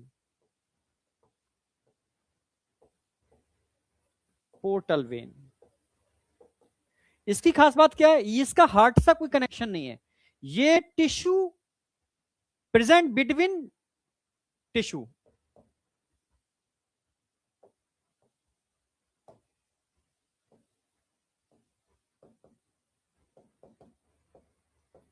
originate from tissue and open in tissue।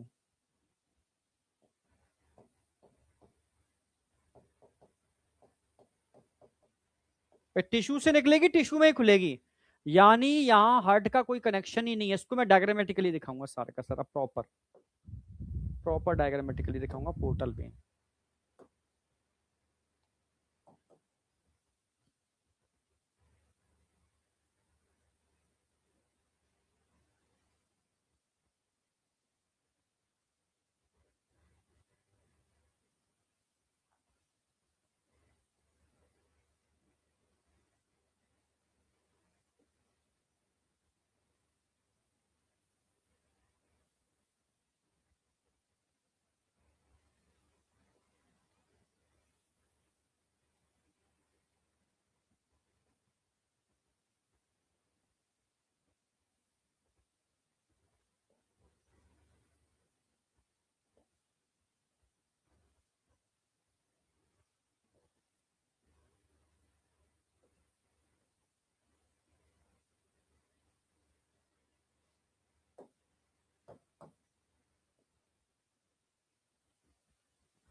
आपके ब्रेन में एक हाइपोथैलेमस होता है, आप जानते हो, और हाइपोथैलेमस जुड़ा हुआ होता है पिट्यूटरी ग्लैंड से। किस जुड़ा होगा? पिट्यूटरी ग्लैंड से। एक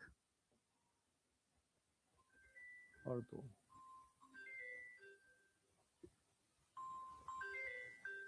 एक मिनट।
हाँ बेटा, ठीक है, अब आ जाओ। तो मैं बात कर रहा था, आपके ब्रेन के अंदर हाइपोथैलेमस होता है, आप जानते होंगे हाइपोथैलेमस के बारे में। हाइपोथैलेमस, आवाज आ रही है क्या? हाइपोथैलेमस जानते हो ना? हाँ। और नीचे ग्लैंड और होती है पिट्यूटरी, ये भी जानते होंगे।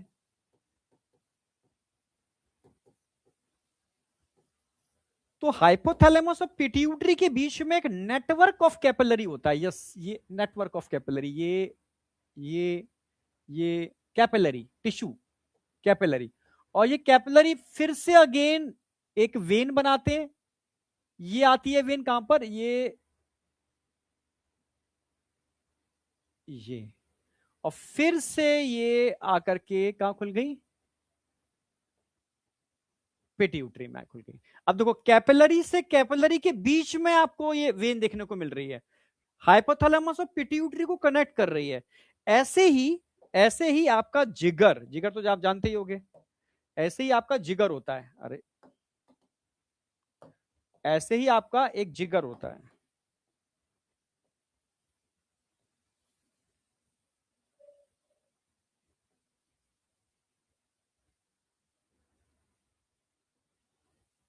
लिवर आप जानते हो, लिवर, जिगर, ठीक है।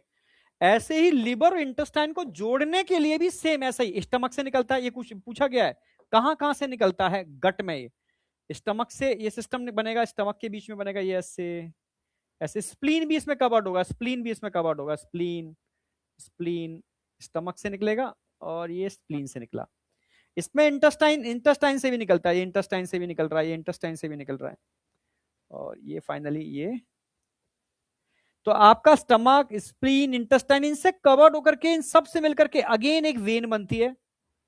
अगेन एक वेन बनती है, ये वेन गई, ये वेन गई और घूमती हुई फाइनली आपके लिवर में जाकर के ओपन करेगी। फाइनली आपके लिवर में जाकर के ओपन करेगी, लिवर में जाकर के ओपन करेगी। इसको बोलते हैं पोर्टल वेन। ये भी पोर्टल वेन है, ये भी पोर्टल वेन है।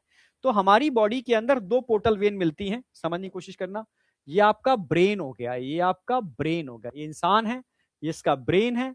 ब्रेन के अंदर हाइपोथैलेमस पिट्यूटरी के बीच में एक पोर्टल सिस्टम देखने को मिल रहा है, इसको हम बोलने वाले हैं हाइपोफाइसियल पोर्टल सिस्टम। और एक पोर्टल सिस्टम आपका यहां देखने को मिलने वाला है, इसको बोलते हैं हम हेपेटिक पोर्टल सिस्टम। तो दो पोर्टल सिस्टम या पोर्टल वेन आपको देखने को मिल रही हैं, एक तो हाइपोथैलेमस और पिट्यूटरी के बीच में, हाइपोफाइसियल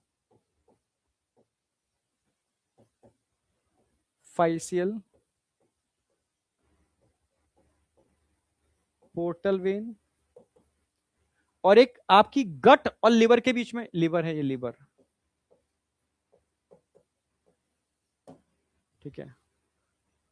हाइपोफाइटिस पोर्टल, इसको हेपेटिक, हेपेटिक मतलब लिवर,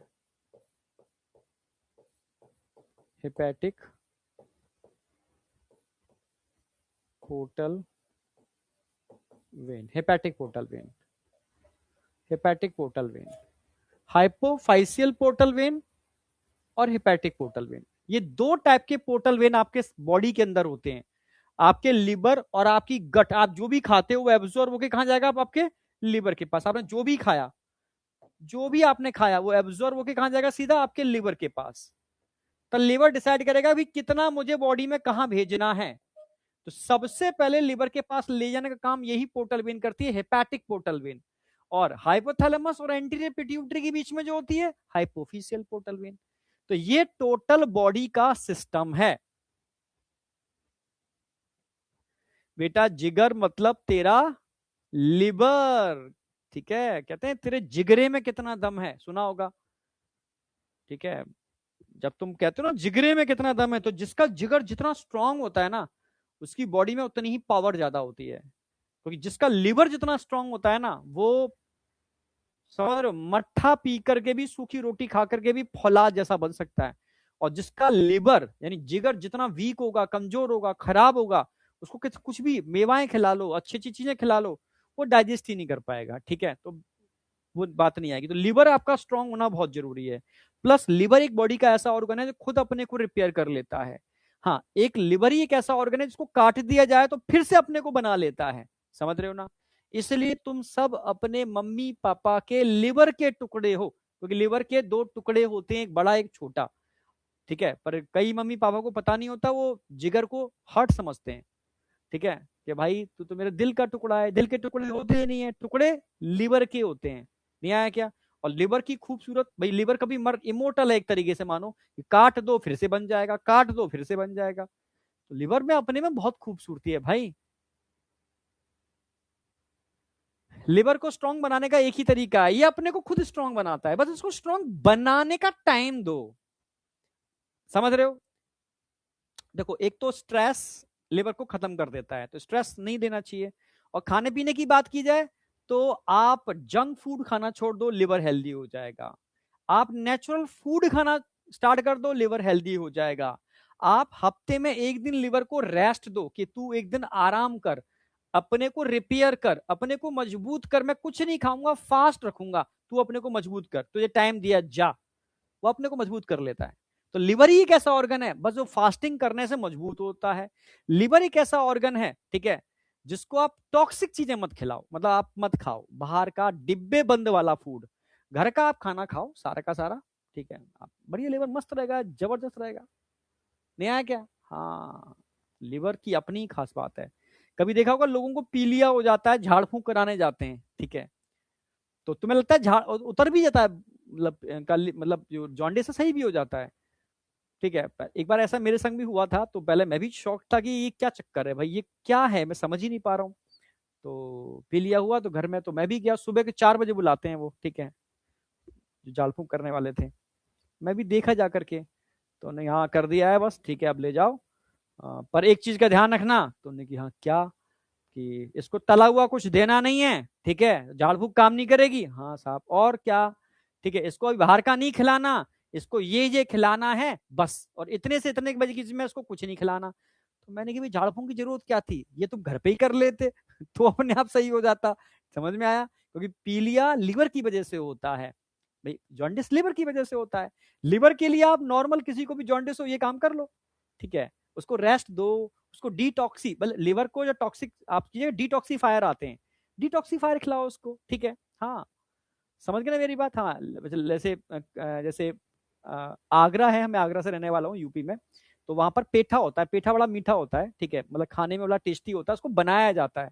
पर जो जिस फ्रूट से बनता है वो बहुत बड़े बड़े पेठा होते हैं, मतलब बहुत होते हैं, बहुत सस्ते होते हैं, ठीक है, उसका जूस लिवर डिटॉक्सीफायर होता है। आप सब जानते हो ये वाली बात? हाँ।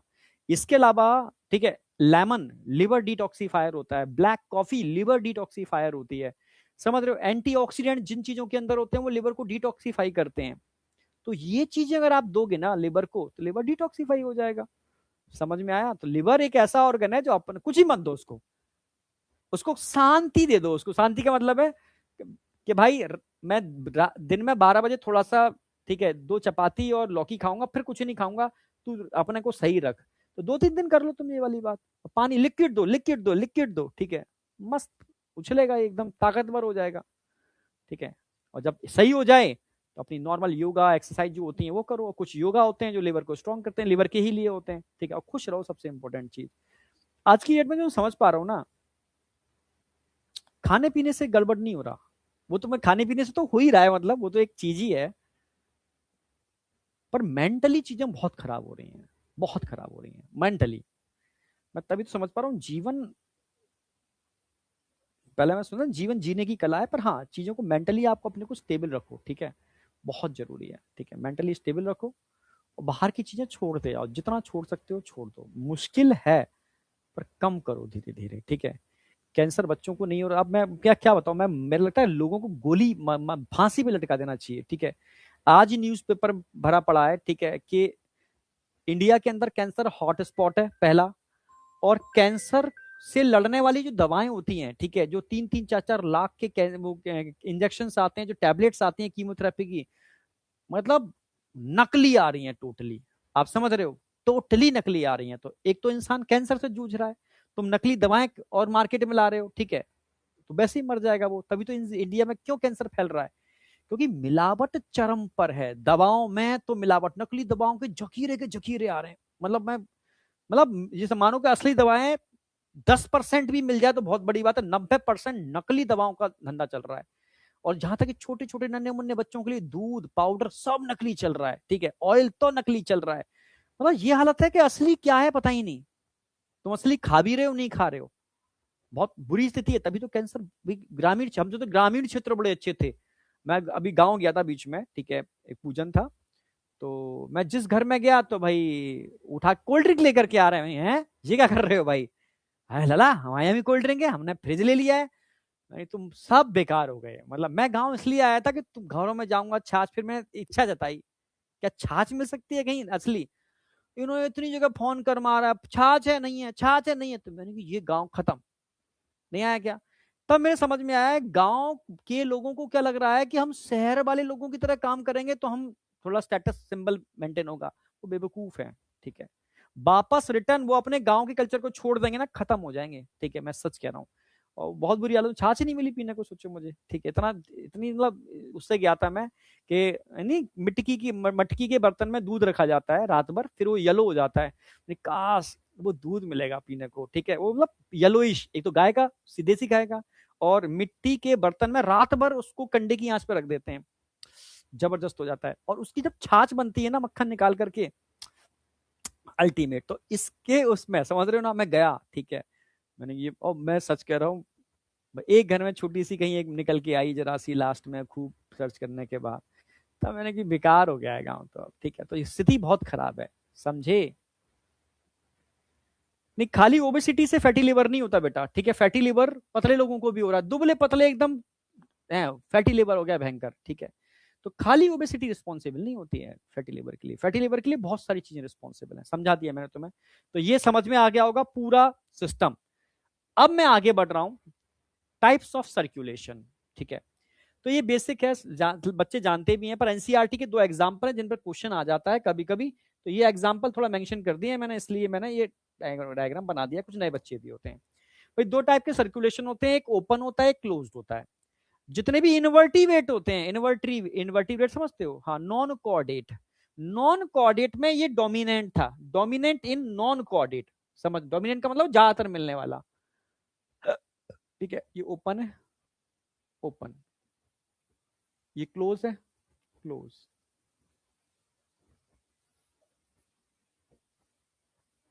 अगर मैं ओपन की बात करता हूं, डोमिनेंट किस में होगा? नॉन कोऑर्डिनेट में।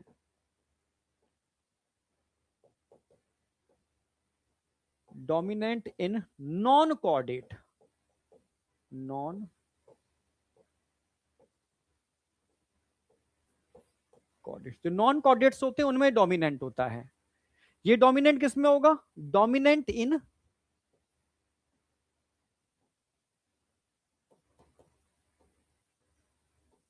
डोमिनेंट इन कोऑर्डिनेट्स,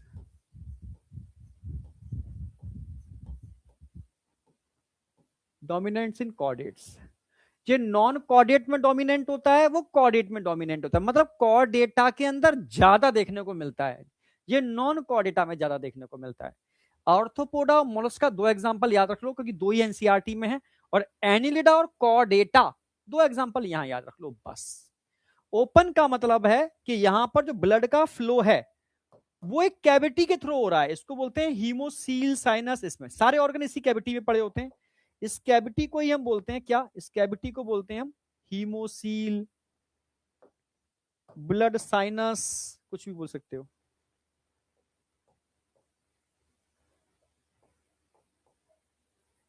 या ब्लड कैविटी,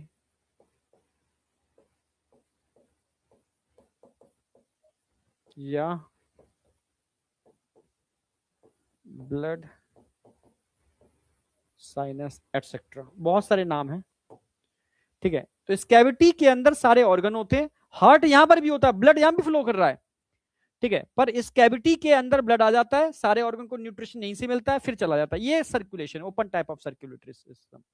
जबकि क्लोज सर्कुलेटरी सिस्टम में क्या होता है, यहां जितने भी टिश्यू होते हैं बेटा, हर टिश्यू के लिए एक स्पेशल ब्लड वेसल्स होती है, बॉडी के हर टिश्यू के लिए एक स्पेशल ब्लड वेसल्स होती है, एक क्लोज सिस्टम के अंदर ब्लड का फ्लो होता है, क्योंकि ये एडवांस जो एनिमल्स थे, एनिडा कॉर्डेटा स्पेशली, उनके अंदर देखने को मिलता है। यहां तक कोई डाउट है तो मुझे बताओ।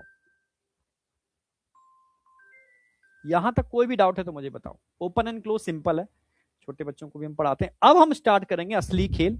यहां से क्वेश्चन आता है single and double circulation. Single and double circulation, ठीक है। हाँ, बीएमएस बीएमएस बीएमएस। हाँ बेटा, एनीलिडा में क्लोज सर्कुलेटरी सिस्टम होता है, पर एक्सेप्शनल केस तो सब जगह होते हैं। जैसे एनीलिडा के अंदर हम लीच की बात करते हैं ना, तो लीच में ओपन होता है।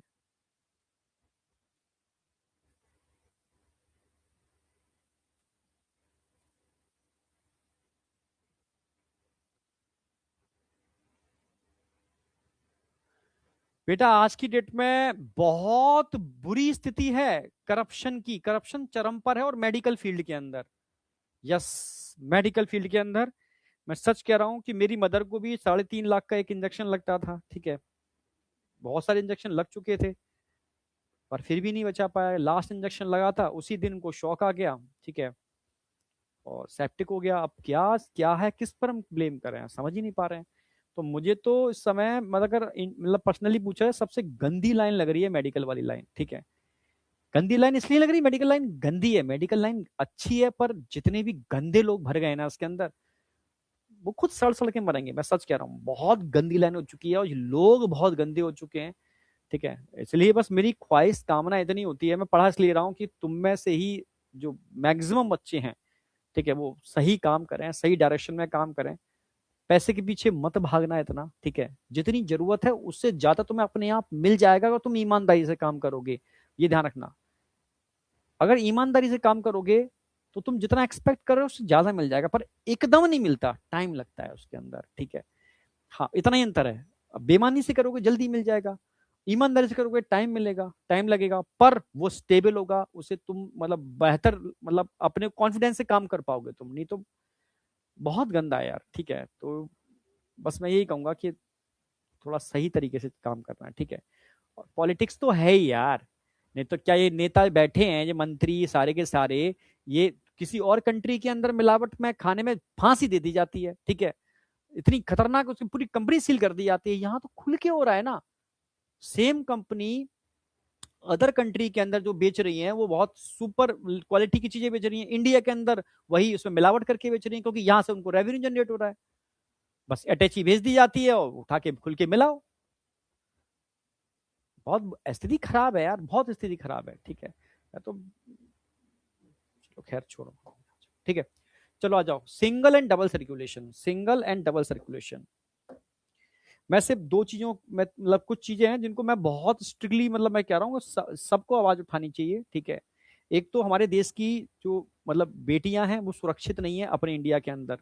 मैं सऊदी अरब को बहुत अच्छा मानता हूँ, जहां गलत मतलब जहां रूल्स एंड रेगुलेशन इतने टाइट हैं, इतने टाइट हैं, आपने गलत गाड़ी भी चला ली ना तो चालान होता है। वहां पर चालान से रेवेन्यू जनरेट होता है, वो टैक्स नहीं लेते किसी से, चालान से रेवेन्यू जनरेट करते हैं। आप गलती ना करो, आपको सिखा देंगे। और किसी लड़की के साथ कुछ गलत कर दिया ना, सीधे सूली पे टांगते हैं वो लोग, ठीक है। मतलब सीधे फांसी, मतलब सरेआम, ठीक है। ये रूल्स आना चाहिए। और सबसे बड़ा क्राइम तो यहाँ मिलावट का है भाई इंडिया के अंदर, क्योंकि छोटे छोटे बच्चे, आप समझो, जिनको जो कैंसर के पीड़ित पेशेंट, उनको तुम नकली चीजें दे रहे हो, ठीक है। इंसान जो खा रहा है वो नकली खा रहा है। और एजुकेशन का करप्शन तो तुम्हारे सामने ही है, ये चार बहुत बड़े करप्शन है। और हर कंट्री के तो जो बच्चे मैंने देखे जो एक बार इंडिया छोड़ के चले जाते हैं, ठीक है, अदर कंट्रीज के अंदर, वो रिवर्ट ही नहीं हो रहे हैं। सर मैं वापस नहीं आऊंगा, चाहे मैं कम से गुजारा कर लूंगा। मैंने क्यों सर, मतलब इतनी फ्रीडम नहीं है वहां पर इंडियंस के लिए, पर फिर भी वो ठीक है, क्योंकि वो कहते हैं कि सर इतना इतना पॉल्यूशन, इतना मिलावट, इतना बीमारियां, इतनी चीजें फैल रही हैं, और पॉलिटिक्स इतनी गंदी हो चुकी है सर, हमारा आने का मन ही नहीं करता, ठीक है। हम ठीक है सर, मतलब मैं जितनों से बात करता हूँ सर, ठीक है सर, चल रहा है, ठीक है। पर कम से कम शुद्ध हवा, शुद्ध पानी, और कम से कम एजुकेशन फ्री है यहाँ पर, ठीक है। टैक्स करता है उसमें, एजुकेशन में हमें मिल जाती है, और मेडिकल हमारा फ्री है। हमें दो चीज तो मेन होती हैं, ठीक है, बच्चों की एजुकेशन और मेडिकल। यही दो में इंडिया में सबसे ज्यादा खर्चा होता है, सबसे ज्यादा करप्शन है। तो ये अंतर है। चलो,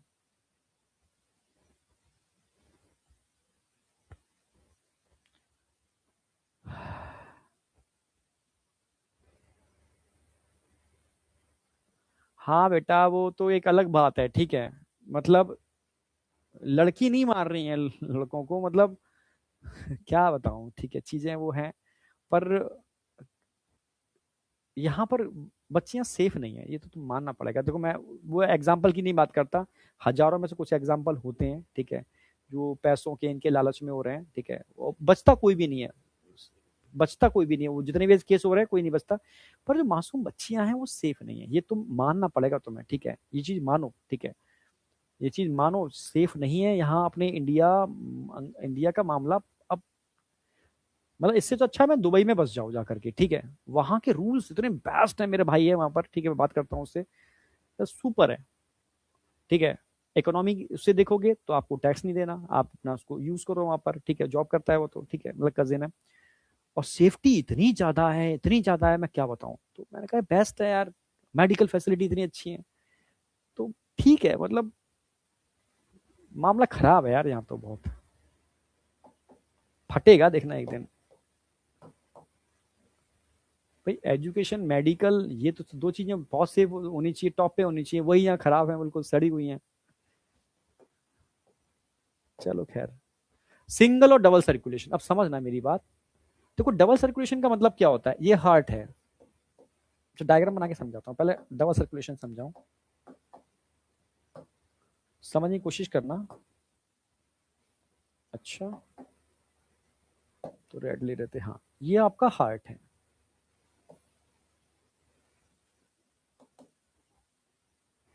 ये आपके लंग्स हैं,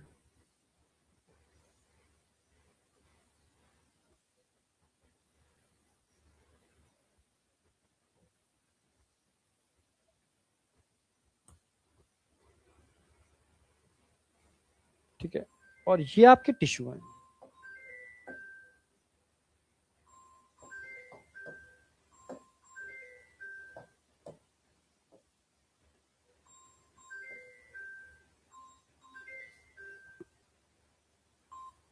ठीक है, ये टिश्यू हैं आपके,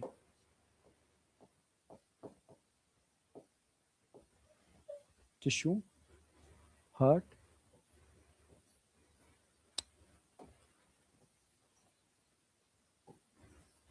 लंग्स।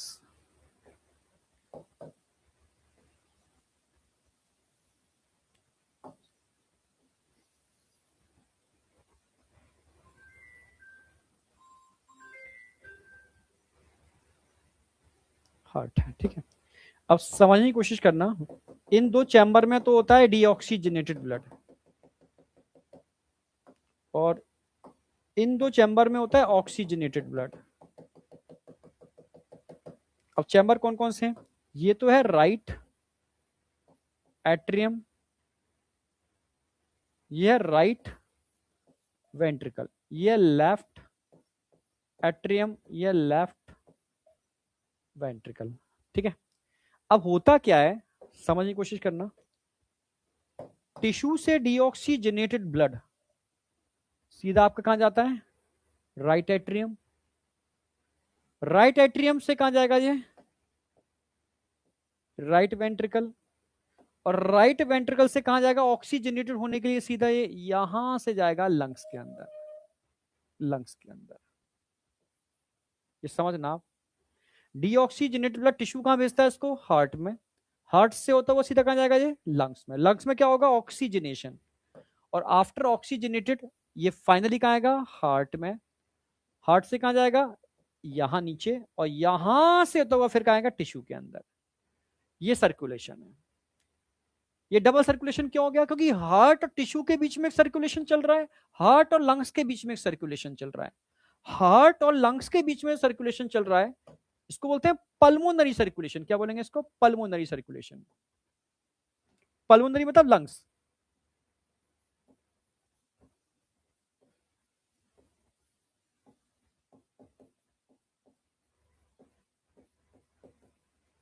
पल्मोनरी मतलब लंग्स, और इसको बोलते हैं systemic circulation, systemic circulation.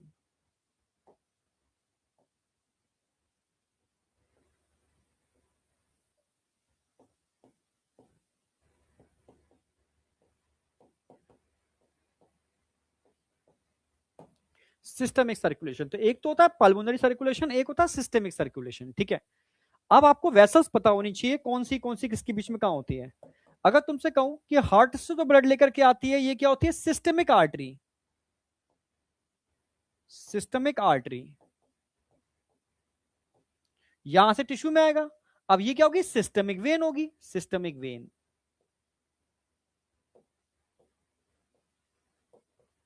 Systemic when, systemic artery, systemic when, systemic artery, systemic when. ऐसे ही अगर मैं कहूं कि हार्ट से लंग्स, लंग्स से हार्ट, इसको बोलते हैं पल्मोनरी आर्टरी।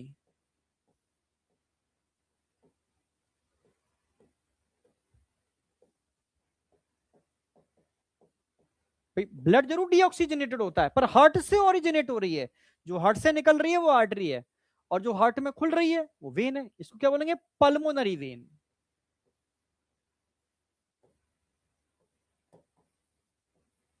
यानी डबल सर्कुलेशन के अंदर हार्ट और टिश्यू और हार्ट और लंग्स के बीच में सर्कुलेशन चल रहा है, इसको बोलते हैं आपका सिस्टेमिक सर्कुलेशन, इसको बोलेंगे pulmonary circulation. Systemic circulation, pulmonary circulation. Systemic circulation में कौन कौन इन्वॉल्व होता है भाई, left ventricle, systemic artery, tissue, systemic when, right atria. यहां पर क्या इन्वॉल्व होगा, राइट वेंट्रिकल और लेफ्ट एट्रिया। ये क्वेश्चन आएंगे, ठीक है। अभी बताता हूं उसको कैसे करना है। तो पहले सर्कुलेशन समझो, इसको डबल सर्कुलेशन बोलते हैं। अब सिंगल सर्कुलेशन की बात कर लेते हैं, चलो सिंगल सर्कुलेशन। अगर सिंगल सर्कुलेशन की बात करता हूं तो पहले मैं हार्ट की चैम्बर बना देता हूं, ठीक है।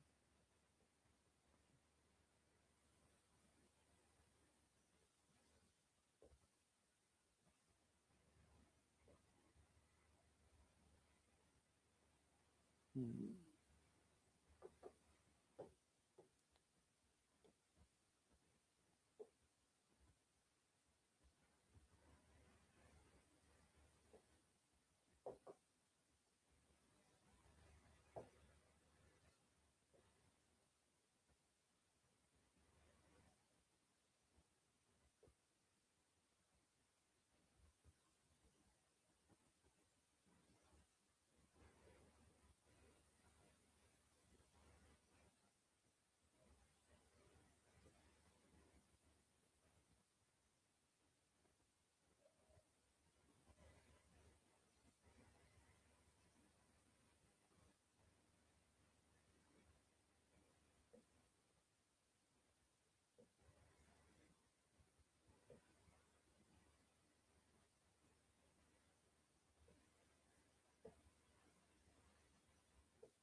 यहां सिर्फ ऑक्सीजनेटेड ब्लड होगा, ये ऑक्सीजनेटेड ब्लड है, यहां, यहां से यहां तक। और ये गिल्स होते हैं, ये आप जानते भी हो, इनको गिल्स बोलते हैं, गिल्स हैं, गिल्स हैं। जहां पर ऑक्सीजनेशन की प्रोसेस चल रही है, गिल्स हैं, ये गिल्स हैं। ये टिश्यू है, ठीक है। जो ब्लड रिसीव कर रहा है ये एट्रिया है, ये वेंट्रिकल, एक एट्रिया एक वेंट्रिकल, ये हार्ट है। क्योंकि डीऑक्सीजनेटेड ब्लड को ही लेता है, निकालता है, तो उसको वेनस हार्ट बोल सकते हो, वेनस हार्ट, हार्ट है ये, ठीक है। तो यहां पर, ठीक है, आप समझना जो फ्लो हो रहा है किस तरीके से हो रहा है, ऐसे, ऐसे, ऐसे, ऐसे। हार्ट पंप कहां कर रहा है, गिल्स के अंदर, गिल्स के अंदर। गिल्स में क्या हो गया, ऑक्सीजनेशन, गिल्स में क्या हो गया, ऑक्सीजनेशन। तो यहां कैसा ब्लड बन गया, ऑक्सीजनेटेड। ये कहां गया फाइनली, टिश्यू के अंदर, ठीक है। तो ये सर्कुलेशन सिंगल सर्कुलेशन है, टिश्यू, हार्ट, टिश्यू, हार्ट, बीच में गिल्स, सिंगल सर्कुलेशन। इसको सिंगल सर्कुलेशन बोलते हैं। क्या बोलते हैं इसको, सिंगल सर्कुलेशन।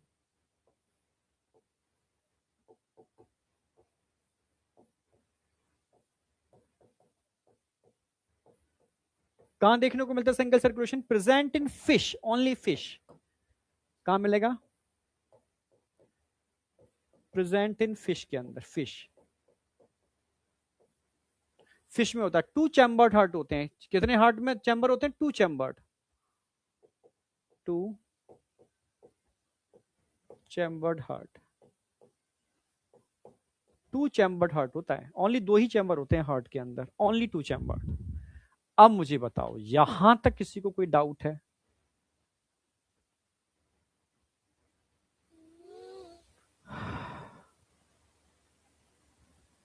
एक बात ध्यान रखना, अगर आप इंडिया से एमबीबीएस और पीजी अच्छी जगह से कर रहे हो, आपकी प्रैक्टिस बहुत अच्छी है, तो इंडियन डॉक्टर की डिमांड पूरी दुनिया के अंदर है। अच्छे डॉक्टर्स की डिमांड, अच्छे डॉक्टर्स की डिमांड, मैं पहले ही बोल दे रहा हूँ, हर डॉक्टर की नहीं, अच्छे डॉक्टर्स की डिमांड, जो एम्स, ठीक है, मौलाना आजाद, ठीक है, और ये क्या नाम है, बीएचयू, एएमयू, जो अच्छे क्वालिटी के यहाँ से डॉक्टर बनते हैं, जो इंडिया के टॉप मेडिकल कॉलेजेस हैं, ठीक है, इनकी वैल्यू है पूरी दुनिया के अंदर, स्पेशली एम्स की।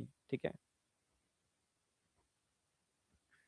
क्या सर एमबीबीएस के बाद आईएएस बन सकते हैं? तुझे पता नहीं है प्रिंस बेटा, इस समय तू जितने रिजल्ट निकलते हैं ना आईएएस पीसीएस के, इनके रिजल्ट निकलते हैं, एक बार चेक कर, बहुत सारे तुझे मिलेंगे जिनके नाम के आगे डॉक्टर लगा हुआ है। समझ में आया?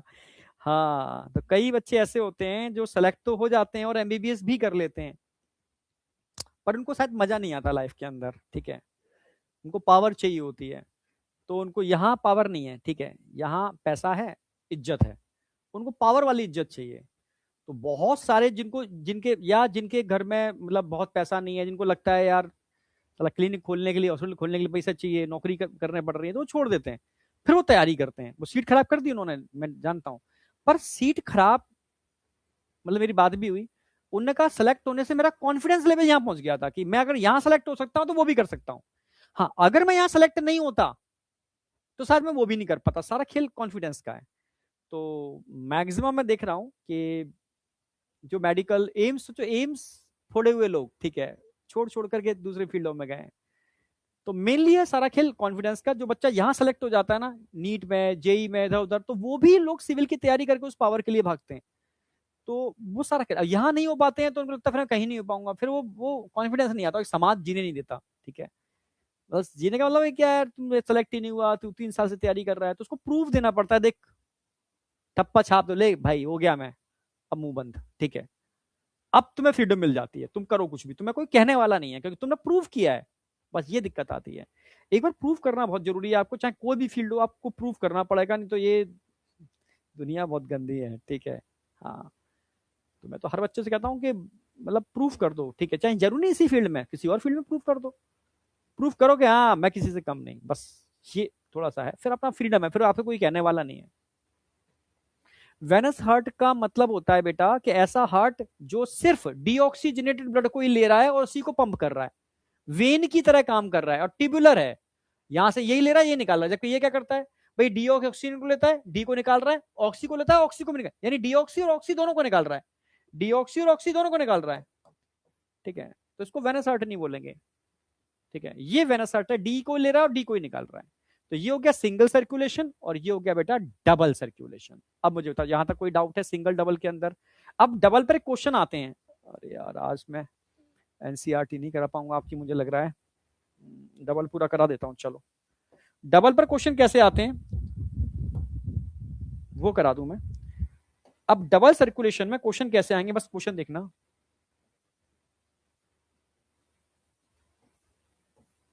अब अगली क्लास में पहले मैं एनसीईआरटी कवर करूंगा, तब मैं हार्ट स्टार्ट कराऊंगा। ठीक है, यानी यहां तक कि एनसीईआरटी कराने के बाद मैं हार्ट चालू करूंगा।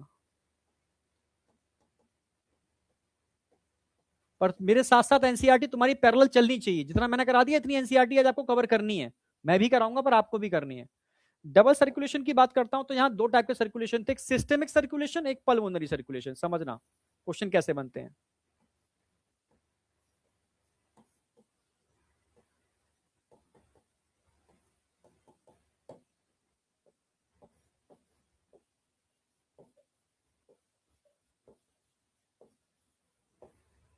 Systemic circulation, pulmonary circulation.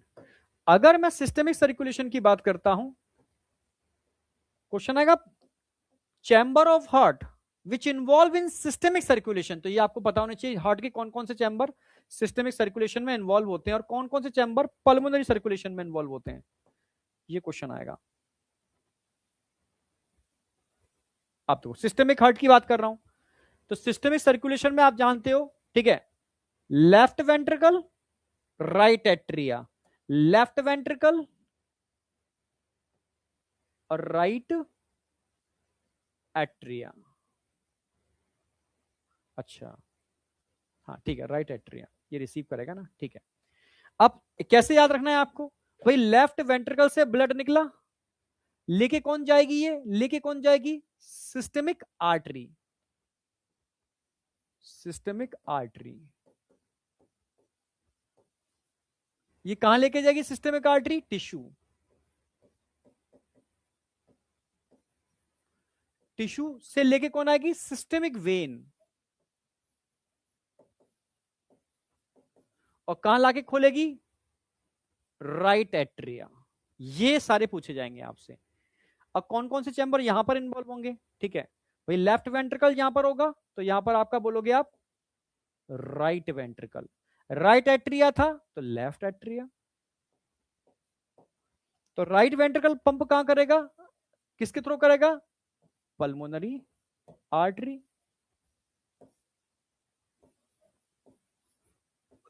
कहां जाएगा? लंग्स। लंग्स कहां पंप करेगा उसको? Pulmonary vein. यहां से कहां जाएगा? Left atria.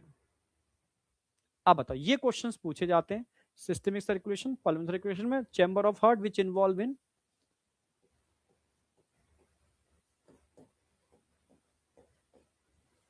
इस पर क्वेश्चन आता है और बच्चे गलती करते भी हैं। बिना बनाए करोगे तो गलत करके आओगे, इसको ड्रॉ करके करोगे तो सही करके आओगे, समझे? हाँ, राइट वेंट्रिकल, राइट एट्रिया। ठीक है, देखो मैं दिखा भी देता हूं भाई। इसमें क्या हुआ? राइट वेंट्रिकल से घूम करके ये लेफ्ट एट्रियम में आ गया। राइट, ये ऐसे याद करोगे, देखो यहां से ब्लड निकला, यहां आ गया, तो ये दोनों इसमें इन्वॉल्व होते हैं क्रॉस वाइज। इसमें यहां से ब्लड निकला और यहां आ गया, तो ये दोनों इन्वॉल्व हो रहे हैं। क्रॉस वाइज चैम्बर इन्वॉल्व होते हैं, ध्यान रखना, क्रॉस वाइज चैम्बर इन्वॉल्व होते हैं।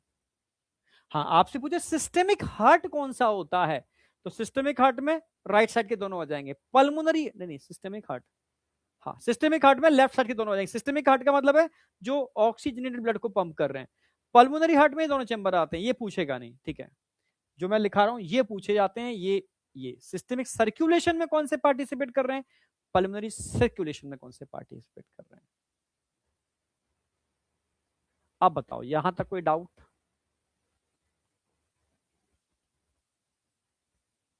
नहीं बेटा, एनसीईआरटी का सेपरेट लेक्चर नहीं लूंगा मैं। सेपरेट लेक्चर पीवाईक्यू का ले रहा हूं मैं, ठीक है? पीवाईक्यू का सेपरेट लेक्चर होगा।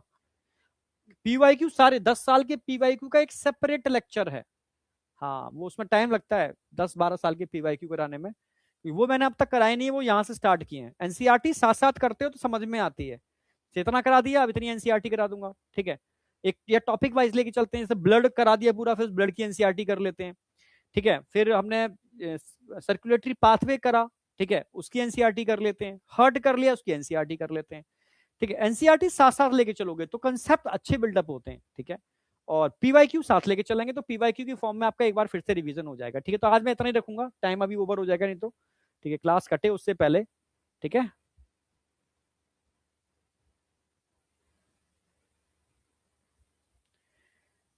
आसिफ बेटा, अभी किसी ने भी लेट स्टार्ट नहीं किया, सबने टाइम से स्टार्ट किया, पहले बता दूं, ठीक है? कल जितने बच्चे कल तक आ गए हैं, तो कल मैंने सर्कुलेशन पूरा स्टार्ट करा दिया था। आपका एक चैप्टर निकला है अभी, ठीक है? कौन सा? ब्रीदिंग।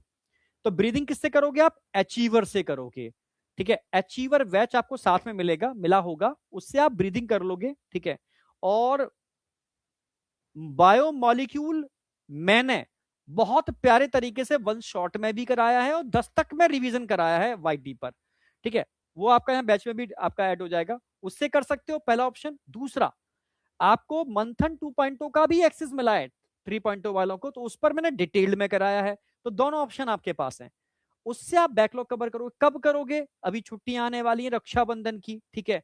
छुट्टियां, अब बहुत छुट्टियों का सेशन आने वाला है, जो पढ़ेंगी ही पढ़ेंगी, ठीक है? जैसे 15 अगस्त की छुट्टी हुई, उसमें आप इन चीजों को धीरे धीरे करके कवर करोगे, सब्जेक्ट वाइज। एक जूलॉजी का कर लिया इस छुट्टी में बॉटनी का कर लिया, ठीक है? एक में फिजिक्स का कर लिया, केमिस्ट्री का कर लिया, ठीक है? इस तरीके से आपकी ये चीजें कवर हो जाएंगी। ओके, चलो ठीक है, bye bye bye bye bye, मिलते हैं कल 2:30 बजे, ठीक है? कल की क्लास 2:30 पर है, भूल मत जाना। कल की क्लास 2:30। हाँ, कुछ क्वेश्चंस मैंने आज दिए हैं होमवर्क में, ये तुम कर जरूर लेना, जितने हो जाते हैं उतने कर लेना। होमवर्क में लिख देता हूं, ये सारे एनसीईआरटी बेस्ड क्वेश्चन है, इनमें ऐसा क्वेश्चन एक भी नहीं होगा जो तुमसे ना आए। अगर तुमने मेरा लेक्चर अच्छे से अटेंड किया है तो, ठीक है। लिम्फ से रिलेटेड हो गया, ठीक है। ये सारा होमवर्क है, ये करना है। और साथ में नीट एडवांस भी लगा लेना। नीट एडवांस के आप कितने क्वेश्चन लगा पाओगे मैं बता देता हूं। नीट एडवांस के कितने क्वेश्चन आपसे लग जाएंगे, ठीक है। नीट एडवांस साथ चलेगी, ठीक है। तो मैंने आपका ब्लड ग्रुप के कल करा दिया, 51 तक मैंने कल आपको होमवर्क दिया था नीट एडवांस का, 51 तक बिल्कुल सही। अब 52 से लेकर के 52 से लेकर के आप 65 तक करोगे, 52 से लेकर के 65 तक करोगे, ठीक है। हाँ 65 तक कर लो, कर तो आगे भी लोगे पर अभी इतना ही करो।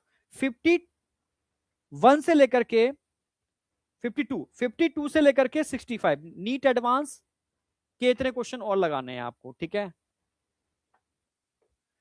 टेस्ट बेटा वो बच्चे दे सकते हैं जो वन शॉट में कवर कर लेते हैं, वो टेस्ट दे लें। टेस्ट देना जरूरी है। कोई टॉपिक अभी कोई ऐसा हुआ ही नहीं है, ब्रीदिंग तो बहुत छोटा सा टॉपिक है, ठीक है। तो वो तो पढ़ के भी एक बार दे सकते हो, उतना तो आप अपने मेमोरी बेस पे भी दे सकते हो। जिसने बिल्कुल नहीं पढ़ा, सर पहली बार पढ़ रहा हूँ, वो इस टेस्ट को छोड़ दे। जिसको लग रहा है सर मैं आता ही नहीं है, ब्रीदिंग का मुझे एबीसीडी नहीं आता, वो अभी छोड़ दे, दूसरे टेस्ट देना चालू करेगा, ऐसे कॉन्फिडेंस का मेंटेन रहे। जिसने थोड़ा थोड़ा भी पढ़ा है, कच्चा पकड़ा, वो टेस्ट दे सकता है, ठीक है। ओके ओके, चलो बाय, मिलते हैं नेक्स्ट लेक्चर के अंदर कल 2:30 बजे। कल 2:30 बजे मिलते हैं, ठीक है। Thank you, all the best, bye बेटा। कल एनसीईआरटी कराऊंगा लेकिन मैं पहले।